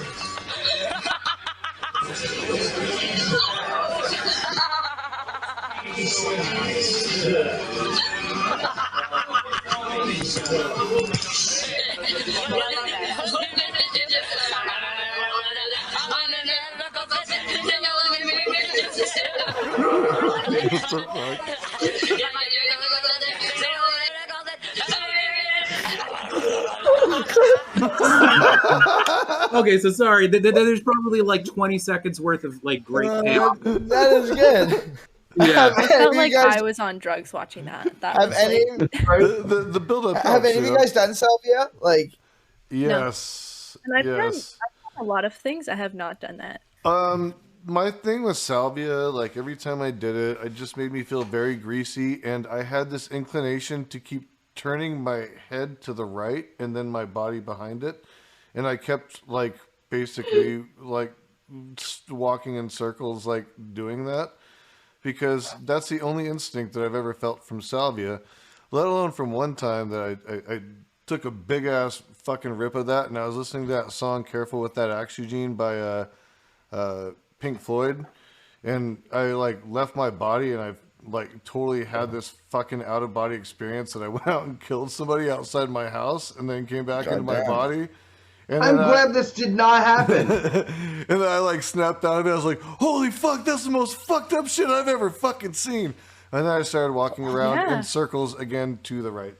How long does the high last from salvia? About 15 to 15 20 minutes. minutes. Okay. yeah. And Done those, salvia those twice little and it was trips are like fucking blips. It's like 2-second blips, and then you're like back, and then you're like, what the fuck? I watched. There's I watched my nothing friend enjoyable just about it turn for me. into tiny little like glass shatter, like fractal, rainbow fractal. Like I just moved and everything just shattered into rainbow fractals, and like it was like that for like 3 seconds, and then like slowly everything like just warped back to reality. I was like, yeah. Salvia ever again. And I've seen like people like pass out like legitimately in front of Well, there's been some crazy shit that I've I'll seen. tell you a crazy Salvia story about fucking getting way too fucked up on Salvia. But like people getting fucked up on that shit. I've done it twice in my life. There's different levels of Salvia, or at least there used to be. That's just like, I don't know if it's still legal. You don't see it in stores. There used to be like 60, 80, and 100x or whatever. Right? Yeah. And like some I people remember. called it 600x, 800x, 1000x, whatever. 60, 80, 100, whatever. First time I did it, I did like the medium shit. And I just took a puff of it. I was in the back of Buddy's Malibu. For some weird reason, I just had the sense I was on the Ellen show, like waiting for her to come out. But she never did. Like, I didn't have open eye Classic hallucinations. Ellen. I know, right? Like, but like, it was like, it wasn't open eye hallucinations. I knew I was in the back of Buddy's Malibu, but it's just like, fuck, dog. Like, when is she gonna come out? I'm just tired of this. Like, it was minor, but like, it was fucking weird. But it's just like, Ellen, come. But oh my god, the time that I did fucking that and synthetic weed are the only two drugs that I would say should be straight banned and never made. Fucking They're pretty fucking bad. Yeah, I agree. When it comes to fucking hallucinogens, never fight it. That's the number one rule that everyone should fucking know. Just know what you're getting into and let it take over. Just don't give yourself brain bubbles. Yes, you're not gonna win. But I was fucking destined to take 3 fucking bong rips of this because fucking buddy took fucking 2 and I wanted to take 3. Dumb, stupid, wrong. Okay. I was on like my second one, took it, and this shit was trying to take me. Like it was trying to take me after the first one a little bit, but then like the second one, it was like, no, like you're about to get fucked. Like come to like the fuck hole. Like come. And I'm like, no. I'm like grabbing for the bong. I take that third one like a stupid, dumb fuck idiot I was, okay? And I held that, and I just passed out onto the couch, and I just fell down like an infinite fucking hole of just darkness, and I just heard like carnival fucking music and like had like carnival-y vibes. I didn't see really a carnival. It was just like a hole of darkness. I'm falling into this couch, and it is like consuming me, and it just carnival-y vibe, and I'm just like falling and falling, and like I kind of like land, and like I'm just like trying to fight it, and I'm trying to fight it, and like I just kind of like come to, like I don't know if I hit the ground or what, but I'm just like kind of there. And it was kind of opposite of the Salvia experience where I didn't know what I was or what time was. It was different in that I knew who I was, I knew what language was, I knew how to communicate, I knew all the things, but I couldn't fucking do it. And I truly, no joke, feel like I felt what it was like to be a vegetable that couldn't, like, I don't know if that's a derogatory term, like, I'm sorry for using that if that's incorrect, but like somebody who can't emote, can't do anything, but like wants to. It was terrifying. Like, my biggest fear in life is getting stuck in a giant straw, like in Good Burger. And like, that was like the fucking like psychedelic version of it. And it was terrifying. But then Ellen DeGeneres came and everything was okay. And everything was fine. Exactly. Yeah. See, so the only time that we're talking about like the instinct of like turning to the right and stuff, and so for a period of time I was addicted to Xanax. But for the first time I took Xanax, I was living in Toronto, and we were we're doing coke, smoking weed, whatever. I forget what the point was, but we're like walking around and doing something. Then one guy pulls out Xanax. He starts passing everyone a Xanax. And I took a full bar. And I'm like fine for a while because I'm like high on other stuff and whatever. And then it hits me as soon as we're gonna leave. And so I how does this go? Yeah, so it starts to hit me. And my instinct is to just be like so utterly nice. And honestly, I still take that with me of like, okay, this is where my like root lies. Okay, I'm pretty proud of that. But it was weird to the point of how nice I was. I was sprinting. I remember we were in this parking garage. I am sprinting to every door to open the doors for everybody. Super awkward. Super weird. Everybody's like, okay. And I'm like, we get to the person's car. I take it's wintertime. I take my sleeve. I start brushing off the car with my sleeve. And they're like, you don't have to do that, like, at all. Like, that is not necessary. We have a scraper. Like, you don't have to do that. And then I'm like giving like everyone compliments, and not like the kind of like drunk compliments of, oh, you're so cute, you're so pretty. I'm like, you are the nicest, like giving everyone the rundown of everything. And then I'm like, I'm getting out of the car and I'm like, thank you guys so much for driving me home and getting me home safe. Like, I so appreciate it. And they're like, okay, see you later. And they're like, it was the most like weirdest it was the weirdest like experience, and I still like it. And trust me, I've had a lot of experiences that I regret, and I was a shitty person when I'm fucked up. Like, this isn't the usual for me, but it was so weird that like the only instinct I had was like, just be nice, even if it's so fucking weird. Everyone should be creepily nice, you know. Like, let's get that movement going, you know. Be creepily nice. Yeah, and trust me, I have a lot of drunk stories of me getting too drunk in front of my ex's parents and like being a shit person and getting so drunk that I throw up every single time. Like, I have all those stories of me being shit, but I'll hold on to this one of me being so awkwardly, weirdly nice. We'll go with that one because I always find you to be really nice. You're a nice Oh, person. thank you. I I appreciate it. That said, what's the go-to when you're high as fuck? It's 2:00 in the morning. You need something to eat, and you got the fucking munchies, and it's like, this is the thing. This has got to be it. This is. Is it something that you have that you actually get, or something that you're like, yo, this is what I want? Because those are two very different things. Yo. Because good mine. call. Yeah. Well, how about this? What I know exactly what my answer is to that, but go ahead. what you would want and what you end up getting.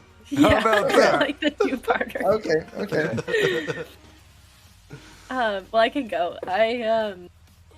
Okay, what I would want is I'm a big sweets person, probably something, and I'm a big volume person of like, if I'm like munchies, I want a bunch of snacks. So probably like simple, like cookies, crunchy, sweet, not too sweet where you can't eat a bunch of them. And I want the whole box. And then, since I don't buy that because I eat the entire box, I would usually get some fruit or peanut butter and crackers, which at the end of the day isn't that much better after I smother crackers in peanut butter. It's probably no better than a cookie, but it's what I have in my pantry. So there's two things. Oh, sorry. I guess I'll go ahead. Didn't mean to talk over you though. So there's two things like that I'd put into that category.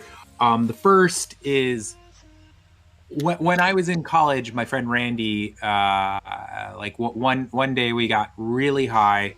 We went to Taco Bell, and the food there sucks. But I had for the first. I agree. I got canceled for that take. Yeah. I mean, it's satisfying, you know, but it's like, especially back then, it was even worse than it is now. Pretty garbage. But they had, I'd never tried this in my life. They had the Choco Taco, which if you've never had that, you like they have them at most grocery stores and delis or anything like that. You can buy them one at a time or like packs. They're this like, oh my god, they're so fucking good. It's like vanilla ice cream with inside like a candy cone wafer shell wrapped like a taco, and then this like not dried chocolate but like frozen chocolate over the top with like almond sprinkles or like nut sprinkles. And that shit is so fucking good. For years, you could only get it at Taco Bell, or at least I thought you could only get it there. And like I would go specifically to Taco Bell just to fucking get that. And then one day I realized, oh my god, they're selling these in fucking stores now. So that became like my go-to, unless I didn't want ice cream. The other thing is just because when I'm stoned, like I don't want like, I don't know, big meals or some shit. So the other thing is salt and vinegar chips. Those are the only things that literally I can just think about, and just I'll have like literally a Pavlovian response of my mouth watering. And those are really fucking good. And I crave those all the time when I'm high, or when I used to get high. What did you end up with? Did you always end up with those, or what did you end up having to settle for? I mean, you know, I never ended up with Choco Tacos for a very long time, given I love Choco Taco. Given again that you could, I'm pretty sure only get them for many years at Taco Bell. Never had a Choco Taco. But what would you get? Canada shit. You got to jam that. We're always deprived of your stuff. It's okay. We have legal weed and healthcare, so I'll leave the Choco Taco. You should be able to find them. Don't start, Kaaayliee. Don't start with the healthcare. Don't start. I'll make this political. You want me to make it political? Klondike makes them, so you should be able to. That's a pretty popular brand. Okay. Okay. But like, what would I end up with instead? I mean, I guess maybe. I don't know if you guys are familiar with Mario's Italian Ice. I don't know if that's like very big, but that's like, you know, all You over have New York. Italian ice, but you don't have your Choco Tacos? Well, you know, again, like I think Choco Tacos got popularized in like you could buy them one at a time. I could be wrong about this, but I'm pretty sure you couldn't buy them in stores or anywhere but Taco Bell until like the mid 2000s. Just what I think that's needed. around the time that they started doing. I don't know. I mean, I'm not a historian on this shit. But yeah, I mean, like I don't think that there's. I have a funny answer to like what would you get instead. It's just like various ice cream, like low budget ice cream things that I didn't want as much as a Choco Taco. Okay, fair enough. I fucking love ice cream, and I 1000% would throw that into the fucking like would love to have category. You know, like ice cream, especially with like some fudgy, chocolatey ass shit in there, some cookie ass shit, some brownie ass. Oh, let's go. Give it to me, please. Or like, I love me some fucking Oreos, okay? And Me too. my American comrades, Let's go. if you love Oreos, let me know where you're at, fucking, or like a P.O. box. I will send you Canadian Oreos. They are different. Here they're made by Christie or Mr. Christie. Here in Canada, we know Mr. Christie. You make good cookies. Yeah. They're made by Oreo Nabisco, trade. and they taste An very international different. Oreo trade. 100%. Yeah, You national know what I Oreo used to trade. do? This is kind of gross. The When I was a shake? kid, I used to like buy double stuff, and I'd take the just the cream, and I'd like scrape it out, and I'd combine like 10 of them, and basically create like an Oreo double stuffed cake. Or They have mega stuff now. and like if you smush them together, then they'll basically stay together. And I just like eat like a rod of it.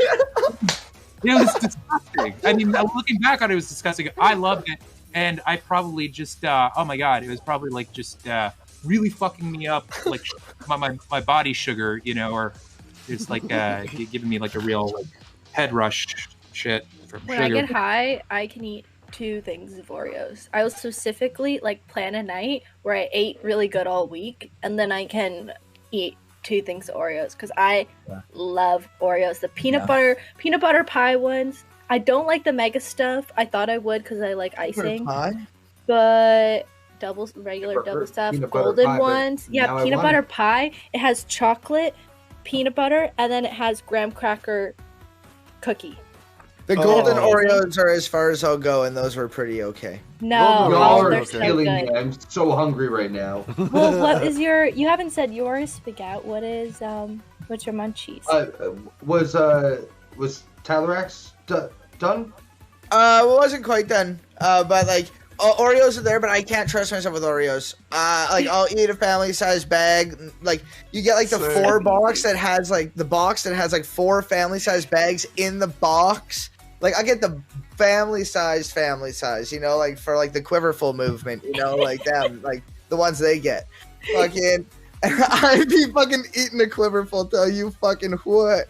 Oh goddamn! I can't trust myself, so I don't get them. But what we do get is we get like fucking Rice Krispie squares. So like we fucking get those sometimes. Oh, That's what I yeah. generally am actually eating is like Rice Krispie squares. Got a big box of them. Oh, hell yeah. Hell yeah. I'm done. yeah. What you got on that, Spagett?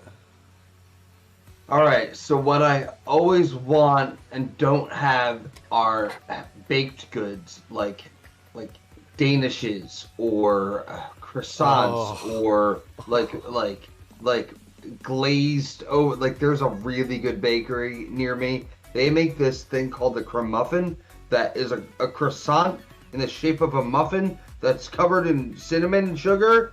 That fucks. So Yeah. and guess what, guys? I can't get it right now. I can never get it. And it's like it says restrictive hours, and then like sometimes I'll stay up all night watching Twitch politics. You know what? You know why I'm sitting here? Because I'm waiting for the pay. I'm waiting Okay? So sometimes I will get it and sometimes I won't. Typically I won't, and I'll just like make some frozen chicken nuggets. So that's usually what happens, alright? But what I want is that fucking those baked goods. I want them now. Give the man his cruffin, okay? Like a chalky chip or banana chalky chip muffin. You can catch me with that any day. That's some good shit. But like, don't you be putting like some fruit explosion up in that? No. Miss me with that.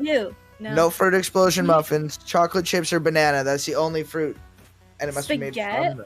I'll do blueberry muffins all day. I will eat the hell out of a warm blueberry muffin with some butter all over it. Fuck yeah, give me that.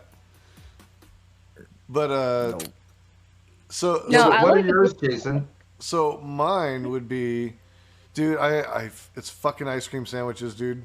I'll eat a whole fucking box of ice cream sandwiches. And I'm talking about like the Oreo outside ones. With the fucking like where they have the cookies and cream ice cream in the middle. Oh yeah, and sometimes I'll get bold and I'll like fucking take 2 of those and put them in a bowl and put like chocolate syrup and caramel syrup all over it with some bananas and whipped cream, and just go fucking ham, go for the gusto, and just fucking ham out on that shit. Sometimes that's what life's all about. It's like being so stoned that you don't like. All you can think about is how shit! Hang on, guys. Hang on just a second. Big raid from Prime Kai's with 99 people. Thank you so much, Prime, for the raid. What is up? These are all my friends. Welcome. I have so many friends in this chat. Hi, guys. I hope you guys had a great stream. Hi, Prime. Love, Prime. I hope you're doing well, my friend. Good to see ya. Thank you so much. What up? I gotta rip this bong for the raid. Let's go. Hell yeah, raid. If you're smoking, I feel like let's smoke for the raid. We haven't even gotten one bong job yet. Yeah, we haven't gotten a bong job yet. This is absolutely ridiculous. What's a bong job? Yes. Oh, this is the bong job, baby. You better be looking. Brian, give us the raid. God, yeah. Give us the raid. Let's go. Let's go. Oh. That's a bong job for you. Fucking bong job, baby. The bong job is a rare thing.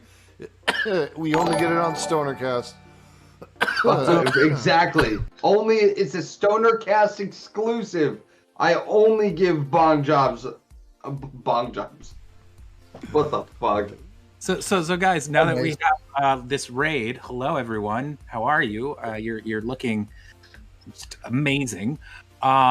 True. I have a like another topic for like, you know, awesome weed stories, and so do you guys have? Because I definitely have one. I mean, I have multiple. Do you have a memorable story of a time that a friend of yours got way too fucking high? Not yourself, your friend. So I'll go ahead and say no, because I am a recovered addict. Thank you so much for the subscription. Always the drunkest, no matter what. I was always the friend that had to Destroyer of Worlds. Always. Hell yeah, thank you so much. So, and personally, again, thank you everybody I'm sure who followed. else You guys fucking rock. Okay, well, I'll go, and this is a warning, like content warning. I don't know, this might just be too intense for people. It's disgusting. This is a really disgusting story.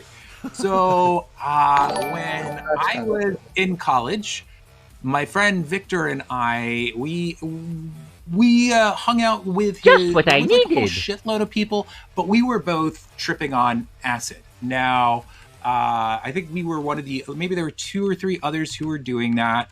And, you know, we got stoned and whatnot. This doesn't have to do with that specifically. Victor had a really cool roommate, this guy, Seth, who was just this really, I don't know, fun, smart dude.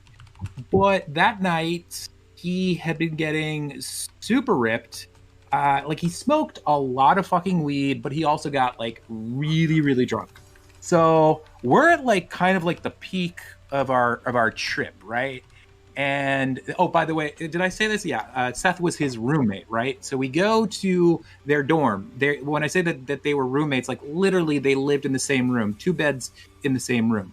So we open up the door, and immediately, just like we're walking in, and we're like, we're hit by this horrible stench. It's just like whoosh, and we're like, oh Jesus Christ! And I'm like, I am very sensitive to bad smells. I like start like gagging and shit, like literally gagging.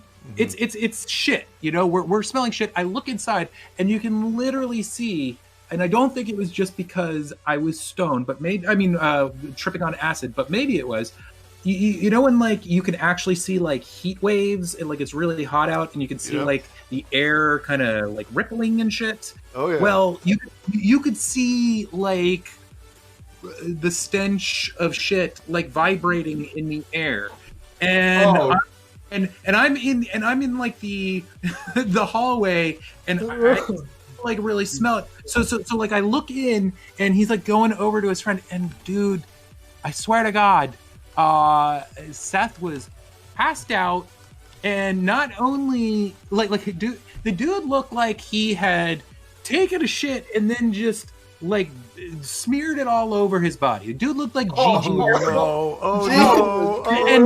Never go full Gigi Allen. Never. Yeah, there's like just dookie all over his arms, legs, his chest, and like So I like gagging just thinking about that. That is so disgusting. Yeah. So I'd never encountered anything like that. So we're like, so he's like, bro, you gotta fucking wake up. And he's like kind of groggy, and he's like, what's going on, man? And he's like, bro, you gotta take a shower, dude. Like there's like, look at you, there's shit, you got shit all over you. What the fuck is going on?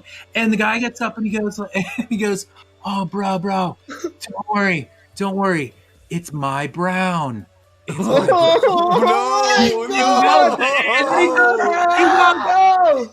I know. And then he just goes back to sleep. He's out like a light. And like Victor ended up sleeping on my floor that night because he just could not handle going back to that room. And it was really fucking intense, and I don't think I've ever seen anything like that before or since. Oh shit, that's horrifying. That is actually. So I don't know that I have a story of getting. And I'm not spamming it in chat. I don't know that I have a story of getting too high on drugs, or a friend getting too high on drugs necessarily. But I do have a story about being in a situation where I was way too high on the drugs to be in the situation. So when I was in high school, me and my friends, we used to do a lot of LSD, and I mean, when I say a lot, I mean like fucking boatloads of LSD. Probably it would be equating to swimming in a bathtub full of it. Like I did a lot of that. So anyways, we were doing this shit. We got 4 hits of this shit each, and we went and took that shit, and we went to this party, and we were hanging out, we were having a good time, and it was getting to where we're all getting to that like tribalistic, you know, like internalist point where we're like, let's go out into nature. Let's go out on the road, get out to the middle of nowhere, you know, like. So there is this place out here in Arizona where I'm at called Bell Hill. And we go out to Bell Hill. And the thing you have to understand is everybody goes to the base of Bell Hill. Because even like the biggest ass 4x4s that try to go up this hill will get fucking stuck. They'll get stuck on a rock. All sorts of people break axles and shit. It's almost impossible to get to the top of this hill. This will be important later. You'll understand. So we're driving out there, and we get to the base of Bell Hill, and we're sitting out there, you know, smoking some bowls, staring at the stars. You know, we're in the middle of the desert. It's fucking beautiful out there. And we're just like tripping, enjoying ourselves, talking amongst each other. And then we see these lights like fucking barreling down the fucking, the dirt road. And they're just like fucking coming. We're like, what the fuck? And then one of my buddies, like, who's, must have fucking night vision or something. He's like, dude, that's got a light bar on top of it. That's fucking cops. And we're like, fuck.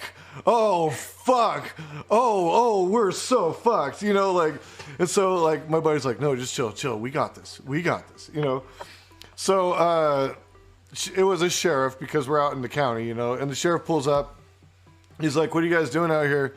We're like, oh, you know, we had just come back from a friend's house. We were hanging out here looking at the stars. I mean, he had to know what the fuck was going on.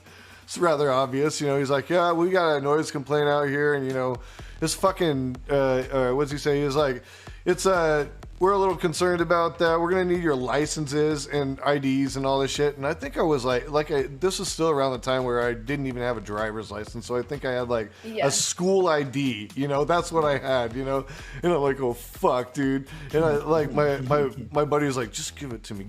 Just let me give it to me. I'm gonna talk to this guy. And he's like talking to this guy, stalling this guy, and I'm like, this is fucking weird because he's like stalling him from taking our licenses. And we're all sitting there like freaking out. We're like, we're fucked, dude. We are so fucked. All of a sudden, this fucking Ryder truck comes barreling down the side of this hill that fucking 4x4s cannot get up. We're like, fuck. What the fuck is that? And we all turned to look at the Ryder truck. Room. I don't know who can pull him in or not. Yeah, I got it. Yeah. Nice. We're all looking at the Ryder truck, and we're pointing it out to the cop. We're like, dude, look at that. That's so weird. Like, how the hell did that Ryder truck come down that hill? 4x4s can't even get up that hill. What the hell's going on? You know? And the cop starts looking at the Ryder truck, and we're like, come on. Take the bait. Take the bait. You could just, like, all of us were, like, on pins and needles, like, is he going to go for it? And yes, he goes for it. He's like, yeah, that is weird. Hands us back our IDs. He's like, make sure you guys get home safe. I need to go see what's happening with this. This is really weird. So he hops in his cop car to take off. Makes it about 5 yards and gets stuck in the dirt.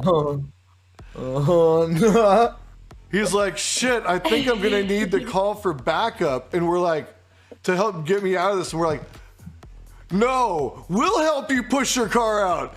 You just stay up there in the driver's seat. We'll come back here and we'll push the car out, you know? And we're like going at it for a second and it's not coming. He's like, you sure you don't need me to come back there? And I got this buddy that's kind of a little bit more sober than the rest of us. And he's like, oh, no, sir, we're just fine back here. You stay right there. And so, like, after a couple, like, shakes and him, like, rocking back and forth, we get it out. And we're like, whew, in the clear. 3 yards later. Jesus Christ. Stuck again. And again, he's like, I don't know, guys. Like, if I can't get out of here, like, we're gonna have to call for somebody. Like, my buddy's like, no. And we got like all of us, because there was like 7 of us out there. It wasn't like a couple, you know. Like, we had like a group of people. So it was like all of us went. Even the people that didn't go the first time, we're like, we're getting this fucking car out of here. People power, man. Like, we're getting this fucking car out of here. Second time we get the car out of there, fucking car takes off, and like one of our friends who we thought was helping us push, you know, I mean, that guy was gone. The sheriff was bolted off. As soon as that happened, this other guy that was with us, who we thought was helping us push the car, like looks over at us. And he's like, "Look, guys, I peed my pants." We're like, "What the Congrats, fuck?" man. Like, good for you. Oh gosh. So that was my way too high for high story, and I guess that guy would have been the guy that was too high in the situation.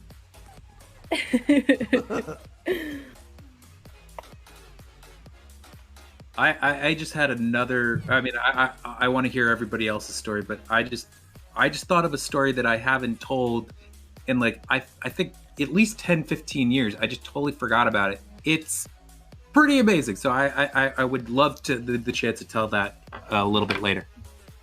Yeah. Anybody else goes? Can you guys hear me, by the way? Yeah. Okay. Yeah, cool. we can hear you. Because I dropped out. Yeah, 100%. Okay. I one time when this is a lot shorter story. My ex, it was my birthday, and I decided to take some edibles on my birthday so I could be like super high all day. And I think we're going out to like his parents' cabin, and it's just gonna be us alone. We're gonna have like a wonderful like chill sort of day. So I take some edibles, and when I take edibles, I am like gone. Like I'm in my head. I'm not like quite there. And we get there, and there's like 3 cars there, and we walk into this like RV that's in the back, and all of my friends are there. It's a surprise birthday party, and they're all like, surprise! And I literally stand there and I'm like, oh my god, hi guys, and like not my energetic self. I feel horrible because I'm like, all my friends are here, and I like quite literally can't express it. Like it's because I am now like You're like deadpan, like hi. So bad. They're like, did we do something wrong? Like, did you get into that? Where they're like, yeah, like, did you guys just get in a fight? Like, what's going on? Like, it was so awkward. I like walked into this RV. I'm like, hi, and I'm pretty energetic. I'm pretty bubbly, and so yeah, my friends are literally just sitting there like, is she all right? What's going on? Jesus. What about you, GreatJobSpagett? Any too high stories? For a friend, there's like so many times. Mostly, we just get high and they fall asleep. I mean, like that's typically what happens. They just get way too high and fall asleep. And crash the But fuck out. yeah. I mean, like if like, cause I don't like. Most of my friends and I, we would just smoke in our like each other's houses. So like, if one of us is too high, we just go to sleep. Like, I'm trying to think of like if there was like a time where someone was out in public, like if they were drunk. Yeah, there's plenty of those stories. If people were too high on hallucinogens, yeah, I have a couple of those of people who were like. Who were too high on hallucinogens in public and were like, you know, being wild, but like weed mostly they just fucking chill out, and that like I just think it's smart to like consume cannabis in like safe settings that like or any drugs really, you know, where you feel like comfortable and safe and you're with people you trust and love who can like help you. That's a good move if you can. It definitely helps, doesn't it? For sure. It's important, for sure. For sure. Like, don't just jump into it by yourself if you're like baafraid to, you know, like, but you've got to get a friend, just a friend, a babysitter. A buddy, even. yeah. Oh, like having a buddy is a great thing. Yeah, even if they're not going to be indulging in the substance, they don't need to know your every thought and about it. Just like, you know, get high and enjoy it if that's something that sounds good, and if not, then don't. Yeah, be an adult about it. I think my one pet peeve, when it comes to like smoking in groups is, and I'm sorry if any of you are these people, but the one person in the group that's just sitting there smoking, and every 2 minutes it's, I'm so high. I'm so high. Oh my god, I'm so high. I mean, everybody's been so high right now. Like a girl at one point or another, right? Maybe. I feel like it was a very, like, even ever since high school, there's always just that one person. Everyone else knows, yeah, we're all high. We're sitting here. We're smoking. And honestly, for a long time, it didn't bother me, okay? Yeah. And then I started growing up a little bit more and smoking with people that are the same age as me or older, and there's still always that one person, and I'm like, okay, yeah, so am I. My favorite was the complete opposite of that. The person who was like overconfident in their weed smoking abilities. Those were always my favorite humans.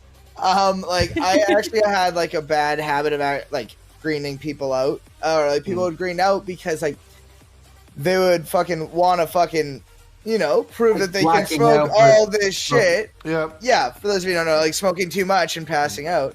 because like they want to be like, yeah, fuck, oh yeah, dude, I fucking smoke weed every day, fucking big mad tokes, bro, let's go, baby, 420, blaze it, let's go, Yep. you know, like, and it's just like, okay, cool, dog, word, like, yo, here's a bong rip, like, there you go, fucking just one bong rip, and they're like, okay, yeah, cool, they take it and they, you know, get fucked. But the one in particular that really was fucked, right before my fucking buddy's fucking getting married, a guy I used to work with, he was getting married. I had never met his wife before. It was a time for me to meet his wife, or fiance, I guess at the time, soon to be wife, and my girlfriend to meet her as well, and us all to meet. So I go on the fucking patio to go smoke dabs because I didn't have herb at the time. I normally get just like weed flower for when I'm with normal people who just don't smoke much because dabs are a little intense. Sure. And so fucking like I just didn't have it this time, sorry. So I'm taking dabs or whatever.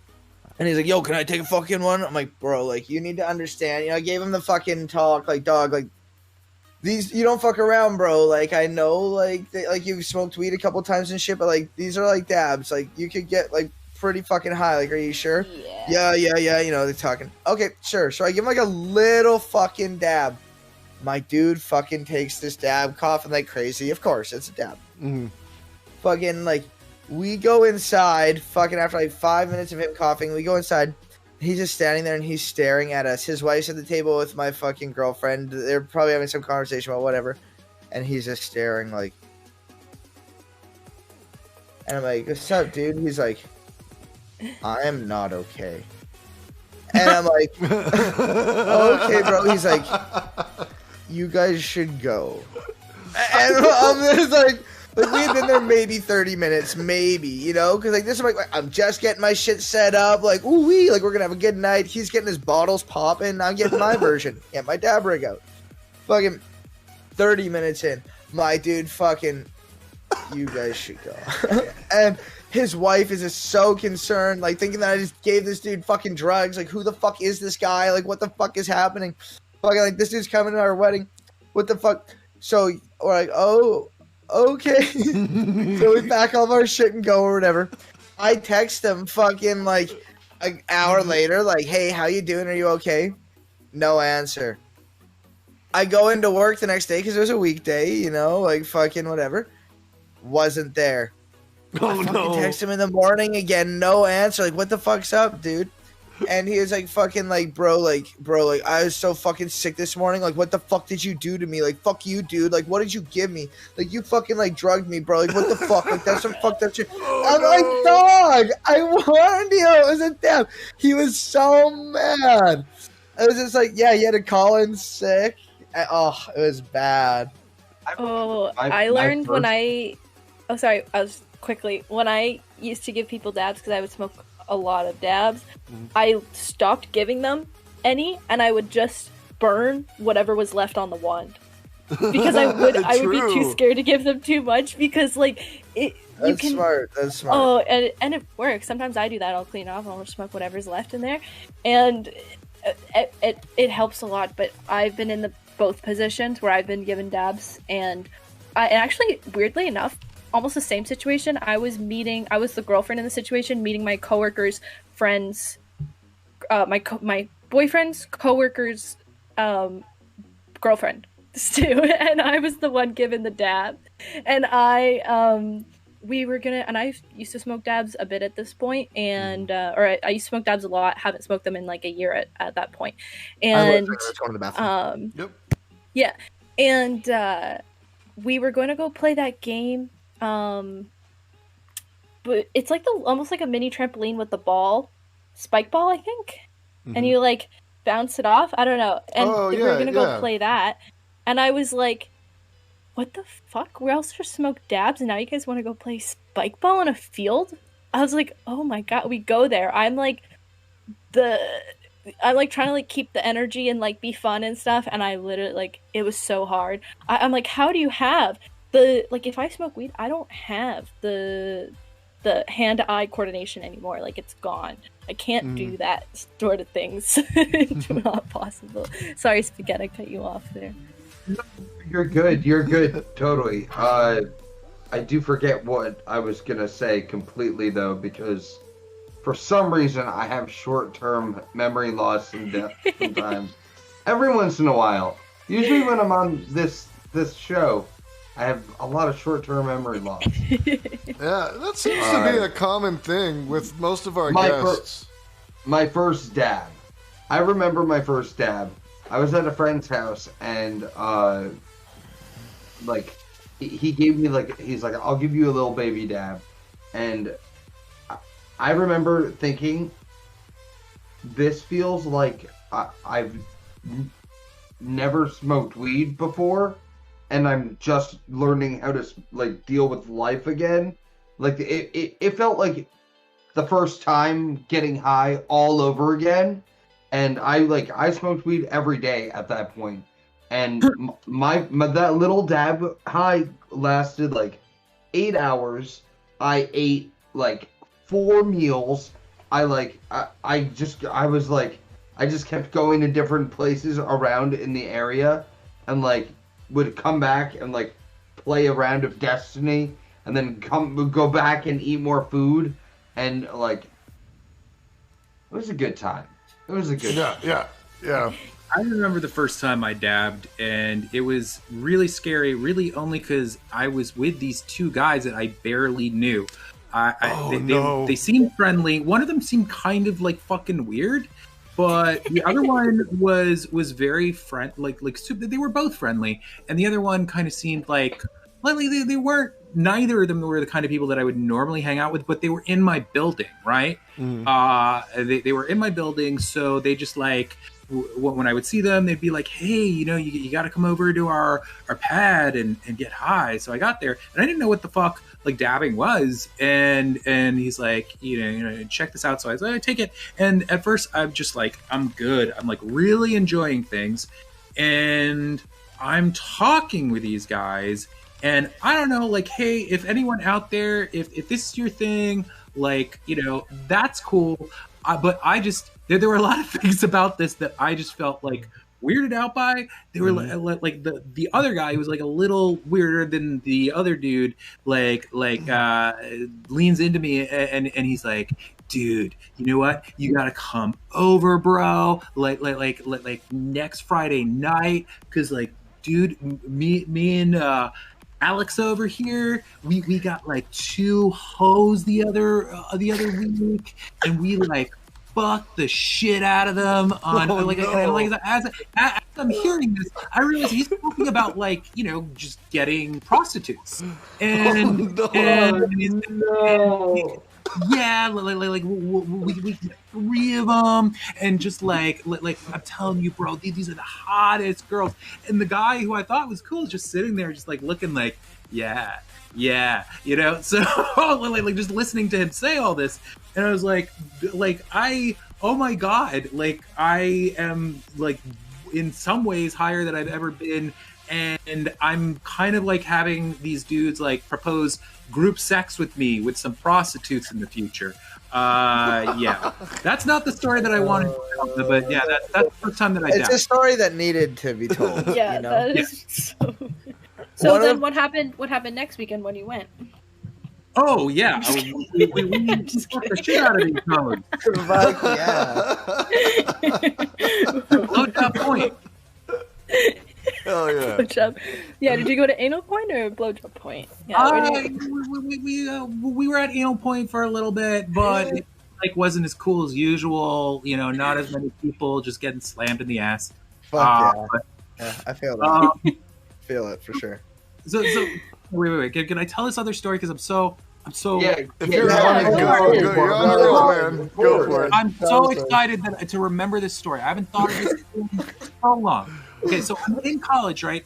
And there were 2 Jasons. There was one Jason who was really fucking chill, funny, and just like just a really fun guy. And then there was this other Jason who was just like, he was homophobic. He just was like a tool. I don't know. I could say a lot about him. But Jason and shit Jason. Yeah, exactly. Okay. So one night, like we all got high. My friend Josh was there, and so was my friend Nick. We all got super high, and I guess like they were super drunk as well. Maybe they were on other things. I was just high and had like a few beers. So, like, again, Jason was just like the evil Jason, shitty Jason, was just this really annoying dude. And and the good Jason would not normally be this way to anyone else, but to somebody who is like just kind of a dork, kind of not that much fun. He would like, I've never seen him like this. But so like Jason, bad Jason was I'll just call him shitty Jason, like you said. Oh, yeah. Was like just being annoying. And then I remember like randomly he just like someone said something to him and he goes, "Suck a fart out of my asshole, dude." And so good Jason looks at him and he's like, "Okay." And the other Jason, you know what? I'm gonna say like Ben and Jason, because this is like too hard to delineate. So Ben, who's the good Jason, it's like, okay, and Jason is like, what? Like he just doesn't even know what to say, and he's like, "Dude, you said suck a fart out of my asshole." Suck a fart. And he's like, I'm down for that. Okay, look, I like, whoa, what are you, like some kind of fucking pussy? You're just gonna like say to people, suck a fart out of my asshole? You're not gonna be a man enough to like actually allow someone to do it? And he's just like totally freaking out. He just has this like look on his face, like, what the fuck? And Jason is just, I mean, bad Jason is just digging into him, just like, bro, like you're a fucking like you're such a coward. Like, just have like the courage of your convictions, man. Like, what the fuck are you? And so like Jason starts like looking at us like, dude, should I do it, man? Should I do it, bro? And like the three of us are just like watching this, just like, you know, we're not saying like, yeah, do it. We can't believe this. And so like just Jason dug into him like for seriously like 3 minutes or more, and then finally, you know, shitty Jason is just like, all right, okay, let's do it.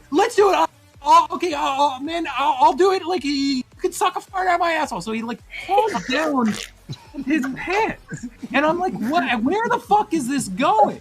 And so Ben, good Jason, is like sitting there, and his like ass is, I mean, his face is in front of his ass, but kind of like a healthy distance, and he's still like just in the third degree. He's like, come on, man, what the fuck? Wait, you can't even fart? Like give me a break. Like you should be able to fart like that, bro. And he's like, I'm trying, man, I'm trying. And he's like, have like a nervous breakdown here. And he's like, come on, man, this is so. Are you a man? What the fuck is up with you? And so he goes, okay, I think I got one, dude. But I just gotta say, I went to Taco Bell earlier. Oh no! And he's like, I don't give a fuck. Just lay it on me, man. We've been waiting around for 10 minutes for this fucking fart. And so finally he goes, okay, wait, guys, here it comes.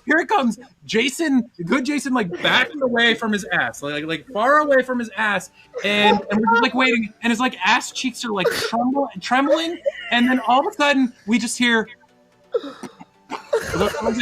just like the tiniest little fart, and we see this brown liquid, and like just like a teardrop of poo juice cascaded down his ass, from his ass down to his like thighs. We all start laughing hysterically, and Jason is the bad Jason is like looking around like he doesn't even know what the fuck happened, and he's like he looks like mortified. We're just hysterical. And the not the moral to the whole thing, but the last thing that I'll mention is that he basically like after like he went to the bathroom and he like wiped it up, and then like he sat us down. He's like, guys, okay, we all have to swear never to tell this story, and we're all like, okay, dude. And then the next day, everybody knew about it. It was like all over fucking college. Like there's no way you can keep that story to yourself. We fucked up the names. Shitty Jason was it was the other way around. It was the other way around. So, how come you have so so many stories involving butt stuff? Is my question. Like, you know, I went to first of all, I grew up in New York. I grew up in New York, and I also went to. I don't know. I'm in the was in the performing arts. All my friends were either musicians, actors, filmmakers. I mean, just all that shit. When I got to New York, and then, I mean, also I grew up in New York, and then once I went left college, I was in New York City. So my point is that both colleges like that and New York City are places where you're going to have a lot of really crazy stories due to the types of people that you're inevitably around, and the fact that just interesting things happen in New York City for one. So yeah, that's that kind of. Yeah, I mean, I probably have way more butt stuff stories, you know. Oh, for sure. So many butt stuff stories. I didn't even think of that connective tissue between. Dudes love butt Connective stuff though. Like tissue, it's just like dudes just find butt stuff funny. Dudes just find it, you know, like it's just a thing. They like butt stuff. There's nothing wrong with that. Oh my goodness! I thank you for sharing that story. That you were holding that one in, and I'm really happy you shared that one. Thank you very we're much. really happy you let it out, and it didn't result in any brown stuff coming down the backs of your legs. Yeah, that's. Unfortunately for me, I did shit myself during that story. Oh, okay. It happens. It happens. I love those type of stories that are funny but also mortifying at the same time. Yes. Yes. Oh my god, that was great. Oh my goodness. Take a breath. So good. We all get to take a breath. I just keep you're a very good storyteller too. So I just keep picturing. You should see his a moment videos. where it was just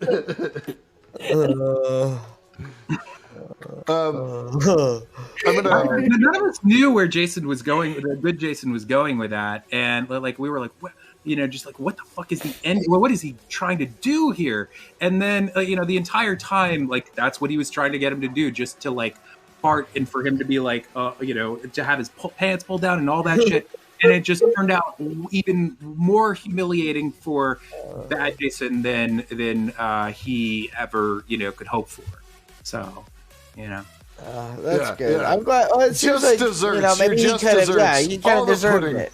Yeah, he did. He You did. know? Like, if that happened to like a good friend of mine, I would feel really bad for him, and I don't know. Yeah. So it was like homophobic and shit. Like I think that like that should be a thing. You know, like all homophobic people should be tricked into fucking shitting themselves in public. I think that's a great. At least a start. It's a start. You know, that's a societal Maybe that's prescription I advice can over really bad get decision. behind. Yep. Yeah, for sure. Right behind. Or maybe very far behind. You know, I'm not sure. Depends on what my fetishization is that week. I had a buddy put Tabasco sauce in his asshole. Like it was. Just start a story off with that. There's no like huge like build up or anything. It was my buddy, like super fucking awesome dude, but goddamn, you know, like well the type of dude you fucking come down to buddy's house, fucking see him sitting on the pool table naked with a bong in his fucking like covering his cock, just going like this, smoking a bong rip. Just an odd dude. And one time we suggested fucking he was talking about this shit that he'd fucking do and whatever, and dared him to fucking put Tabasco sauce in his asshole. Fucking essentially fucking is just like, okay, and he was way too cool about it, and like essentially like he may have even brought it up, like way too cool to do it. Oh god damn, my dude. He fucking How did he get it in there? Did he like just smear it on? Oh buddy, no, we put it on. My fucking so yeah, like he fucking flipped his legs back, covered his fucking from the gooch to balls, and like a couple hefty drips of fucking Tabasco sauce. Like Tabasco sauce, luckily it has like that kind of like soft drip, so it's not The like soft pouring, drip. like ounces of liquid into his asshole. But it was a couple of real hefty drips right into his ass. And of course he was fucking in quite a significant amount of pain and was, yelling and kind of like, oh fuck. And I went to the bathroom and fucking said he like wet piece of toilet paper wiped his ass. But fucking like shit like that fucking isn't a fun thing, but not as much of a build up. But yeah, put fucking Tabasco sauce in his asshole. A couple fucking good drips, How long? How long was he out for?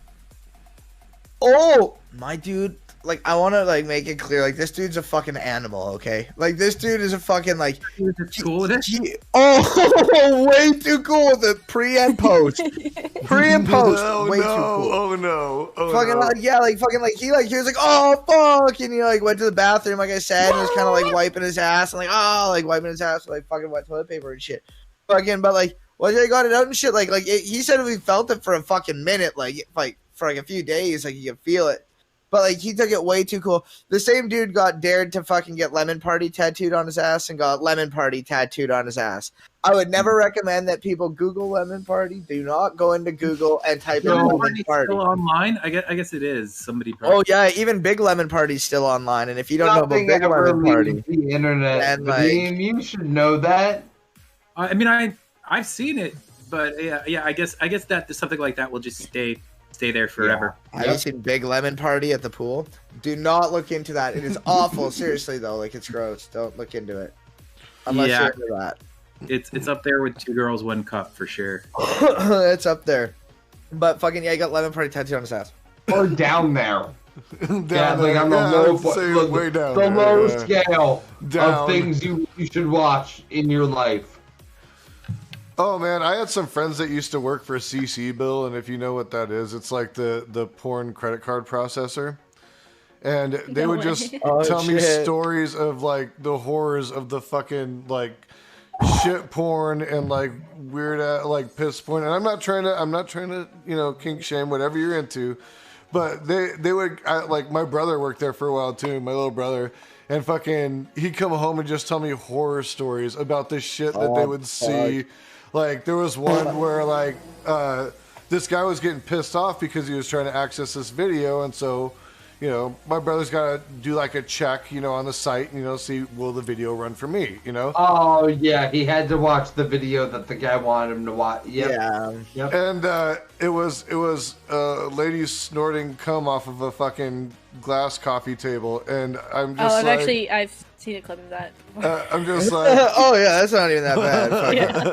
Oh, my dude, I graduated from the Church of Fudge, my dude. I've had my fair share of shock sites. Fucking, I had some disgusting friends. Jesus Christ. I feel that. Consumption junction. There's one... Oh, sorry, go on. Maybe I shouldn't even bring this up. There's one porn video that I was like...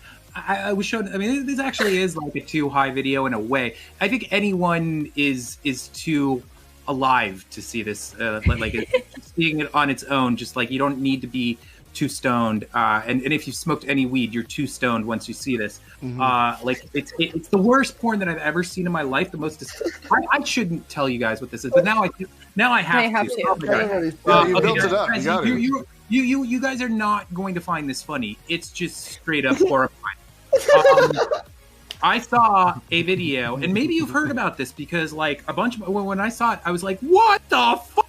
And my friends were like, "Oh, yeah, you haven't seen that, dude?" Like, yeah, that's the title. But what it is oh Jesus Christ! It is a video. I'll tell you what I saw, and then I'll explain what it is in case you don't know quite what it is. It's not just one. It's like a supercut of all these guys. Oh, BME. Who are, I'm not kidding you. I'm not fucking around. They are sitting around and, this is so fucking horrifying. It's like out of a goddamn horror movie. They're sitting around and they get their dicks chopped off. Yeah, the BME Pain Olympics. And then the dicks Can are you go to the bathroom real quick? the, All right. what? He's got to go to the should I bathroom. not, should I not explain this? The BME Pain Olympics. Yeah, I They know were what's up like with that. the, Well, then they throw the dicks onto like a skillet, and they cook it in front of them. And what I was told afterwards, it's horrifying. Why did I bring this up? That this is like going to make everyone like have a bad trip. But what I was told is that these people, like you could tell that they like none of these places were like Europe or America. These were like third world countries where I think people wanted to get sex reassignment surgery. That's what I heard. And so they are getting it, and in the cheapest way, Vietnam flashback. and they're getting paid. They're getting paid for appearing on these videos enough for like after that is over, they have the surgery that they need. But oh my god, I'm sorry. So like. It's just like I inevitably think of that when I think of like just the worst porn ever. I'm so sorry, Kaaayliee. You look like I have like broken your brain. Oh, he could have went into significantly more detail of the BME Pain Olympics. I have a very visual brain. So that's what it's called. So the BME Pain Olympics was a thing where they did some horrible things. Some of them were real. Some of them were not real. Some of them were faked online fucking videos. If you want to look into don't look into them, but like you won't really find them unless like you're looking hard. Like if you want information on it, they're called the BME Pain Olympics generally. But like unless it's something different, which I doubt it. That sounds like what I know of the BME Pain Olympics. Yeah, that shit was fucked. And like some of it was very real, some of it was not. And that being said, though, Vadim was being very gracious in what he said and didn't say, because it can get extremely more vulgar than that. And like some of that shit's like straight scarring. Like, please do not watch that unless like you really want to fuck yourself up. Even if it is fake, I couldn't endure more than 20 seconds of it, and it looked real to me. I believe you, and I'm glad to know that some of it was fake. But yeah, I could not, like, I was so mad at my friends for showing me that.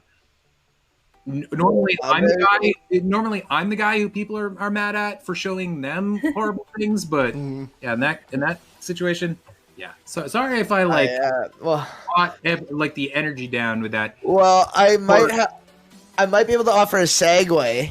Kind of. One of the buddies who I knew who showed me some of the worst things on the internet and was a really fucked up human being. Like, I want to tell you, and he seemed like a normal, like some Ted Bundy ass shit. Very good looking guy with the ladies, and seemed normal, but like I would like go to his house as a type of house you just walk into and like just like walk down and like he'd be watching some shit that was like not good things. But he was also the dude I first smoked weed with. Fucking, you guys have like your first time weed things, stories or something maybe? Like you want to move on to that? I was gonna ask actually,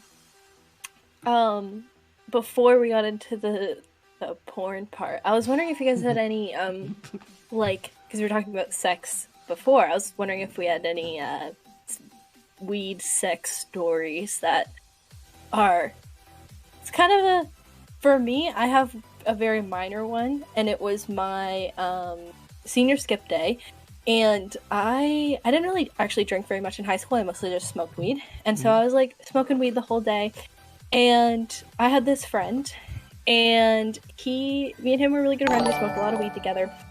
I was hanging out with one of my friends that got too. Actually, I do have a minor story of a friend getting too high, but I just like settled her down and we talked about it. And then he comes in, and we start doing this weird like 3-way cuddle thing, and I'm like, nope, not about it, not at the time. Thank you for the follow, General Stark. They end up having sex. I'm like, okay, cool. Another part of the night, me and him are together with another girl, and we're all sitting by the fire, and then they start getting all cuddly. I leave. They end up having sex. And then the final time, this is the same guy, by the way, then it was like time where everyone was going to bed, and some people had tents and stuff. I decided I'm just gonna sleep in my car. So I go to my car and I go to sleep, and my friend comes knocking on my window. She's like, "Come on, like come sleep in this guy's tent, and it'll be like, you know, then you won't have to sleep in your car." I'm like, sounds a lot less comfortable, but okay. I go to the tent, and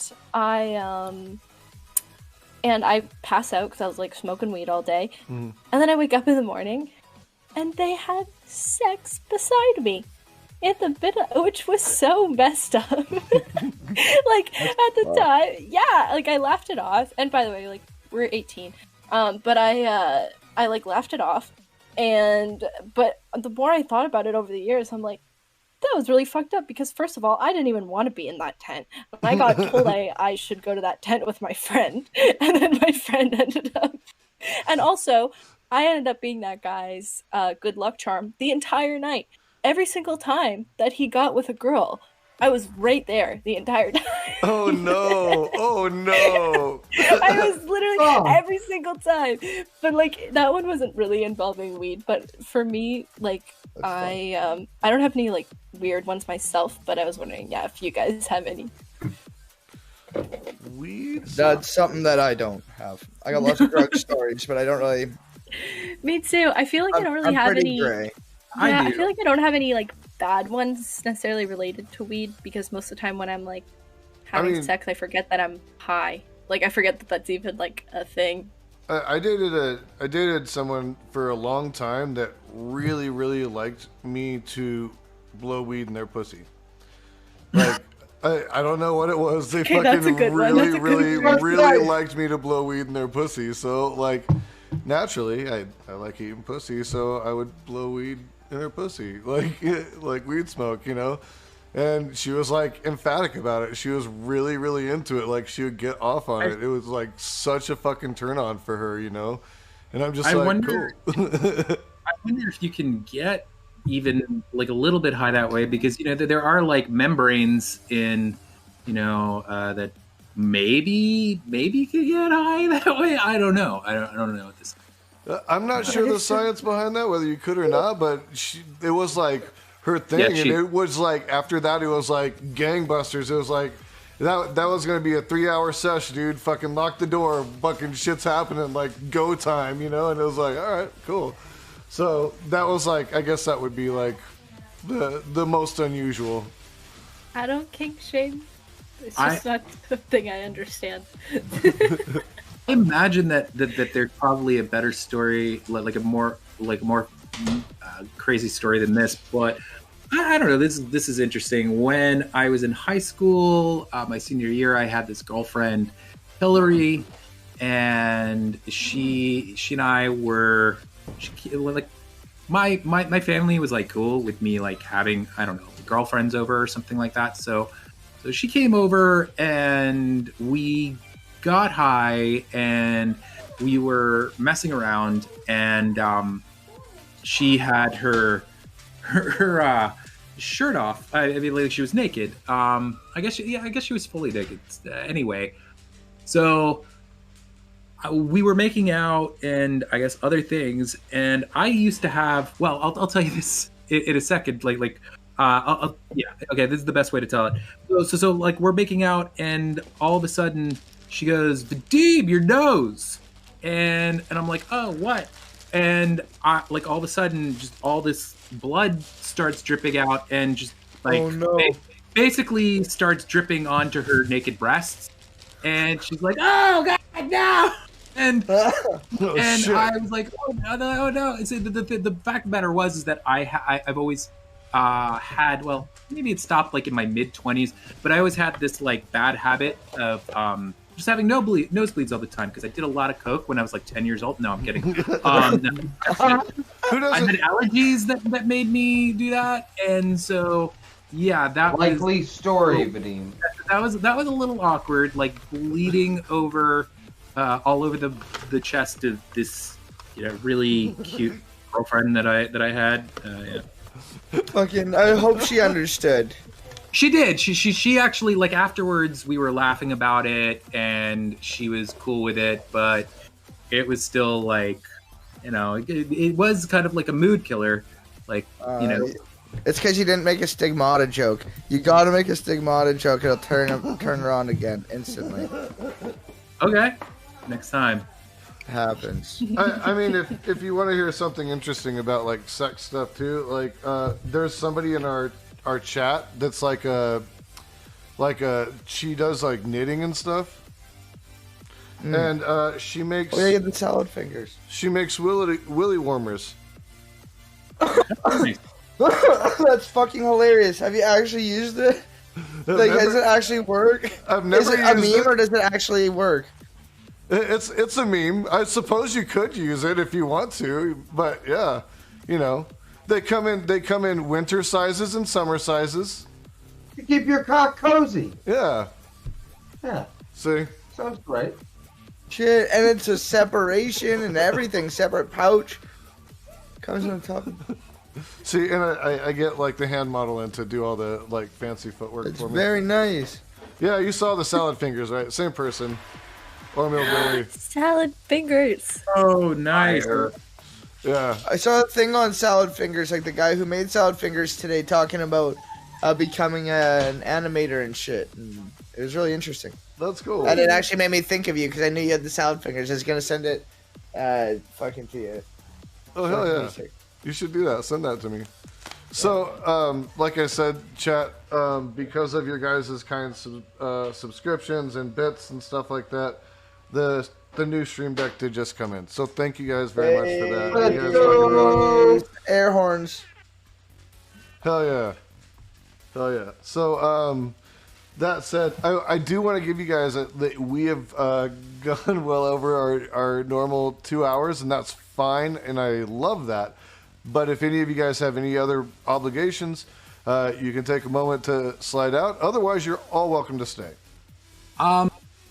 We have a lot to do. Otherwise, having a fun time. I'm gonna dip out, but only because gotta get shit done. But thanks for having me. I had a fun time, and I actually I wrote down that story. I mean, just something to remind me so that I can kind of tell that story some more in the near future, because it's just a story that kind of fell out of my repertoire, and hell yeah, and it's a good one. I gotta, it's one of my favorites. It's one of my best stories, funniest things I've ever witnessed in my life. So, guys, awesome meeting you. And yes, it's great to meet you. Thank you very much. Where can everybody find you again? Oh yeah. I'm at HeyItsVadim. It's my YouTube channel. I might start streaming sometime soon, but as I in the beginning of I'd like to just repeat this. As I said in the beginning, just in case some of you guys don't know this, if you're familiar with me, for one, I do sort of video essays with political, sometimes talking about certain stuff, movie shit like that, but through a sort of I don't know, what would I say before, Adult Swim filter. It's kind of comedic. And I used to do Creationist Cat. The last thing that I want to say is, again, a lot of people have been asking me, have you stopped making videos? The fact of the matter is, no, I'm going to be making or uploading a video very soon. I basically had some health stuff, which there's no need to go into that. I'm good. I'm actually way better than I was before that stuff started. So there you go. Sorry if that's a whole mouthful, but I just kind of want to let anyone who knows my stuff know about that. I should have a really banging video on Jordan Peterson going up before the end of the month. And and then there's going to be more fun after that in the months to come, of course. Oh yeah. Yeah. Well, thank you very much. I appreciate you taking the time out for us here at Stonercast and our communities. Again, love your stuff. The editing of the video is fucking fire. Super. Really, oh, thanks, man. Yeah, that's I had a lot of fun with that for sure. So, all right, guys. I guess I'll skedaddle. Have a great one.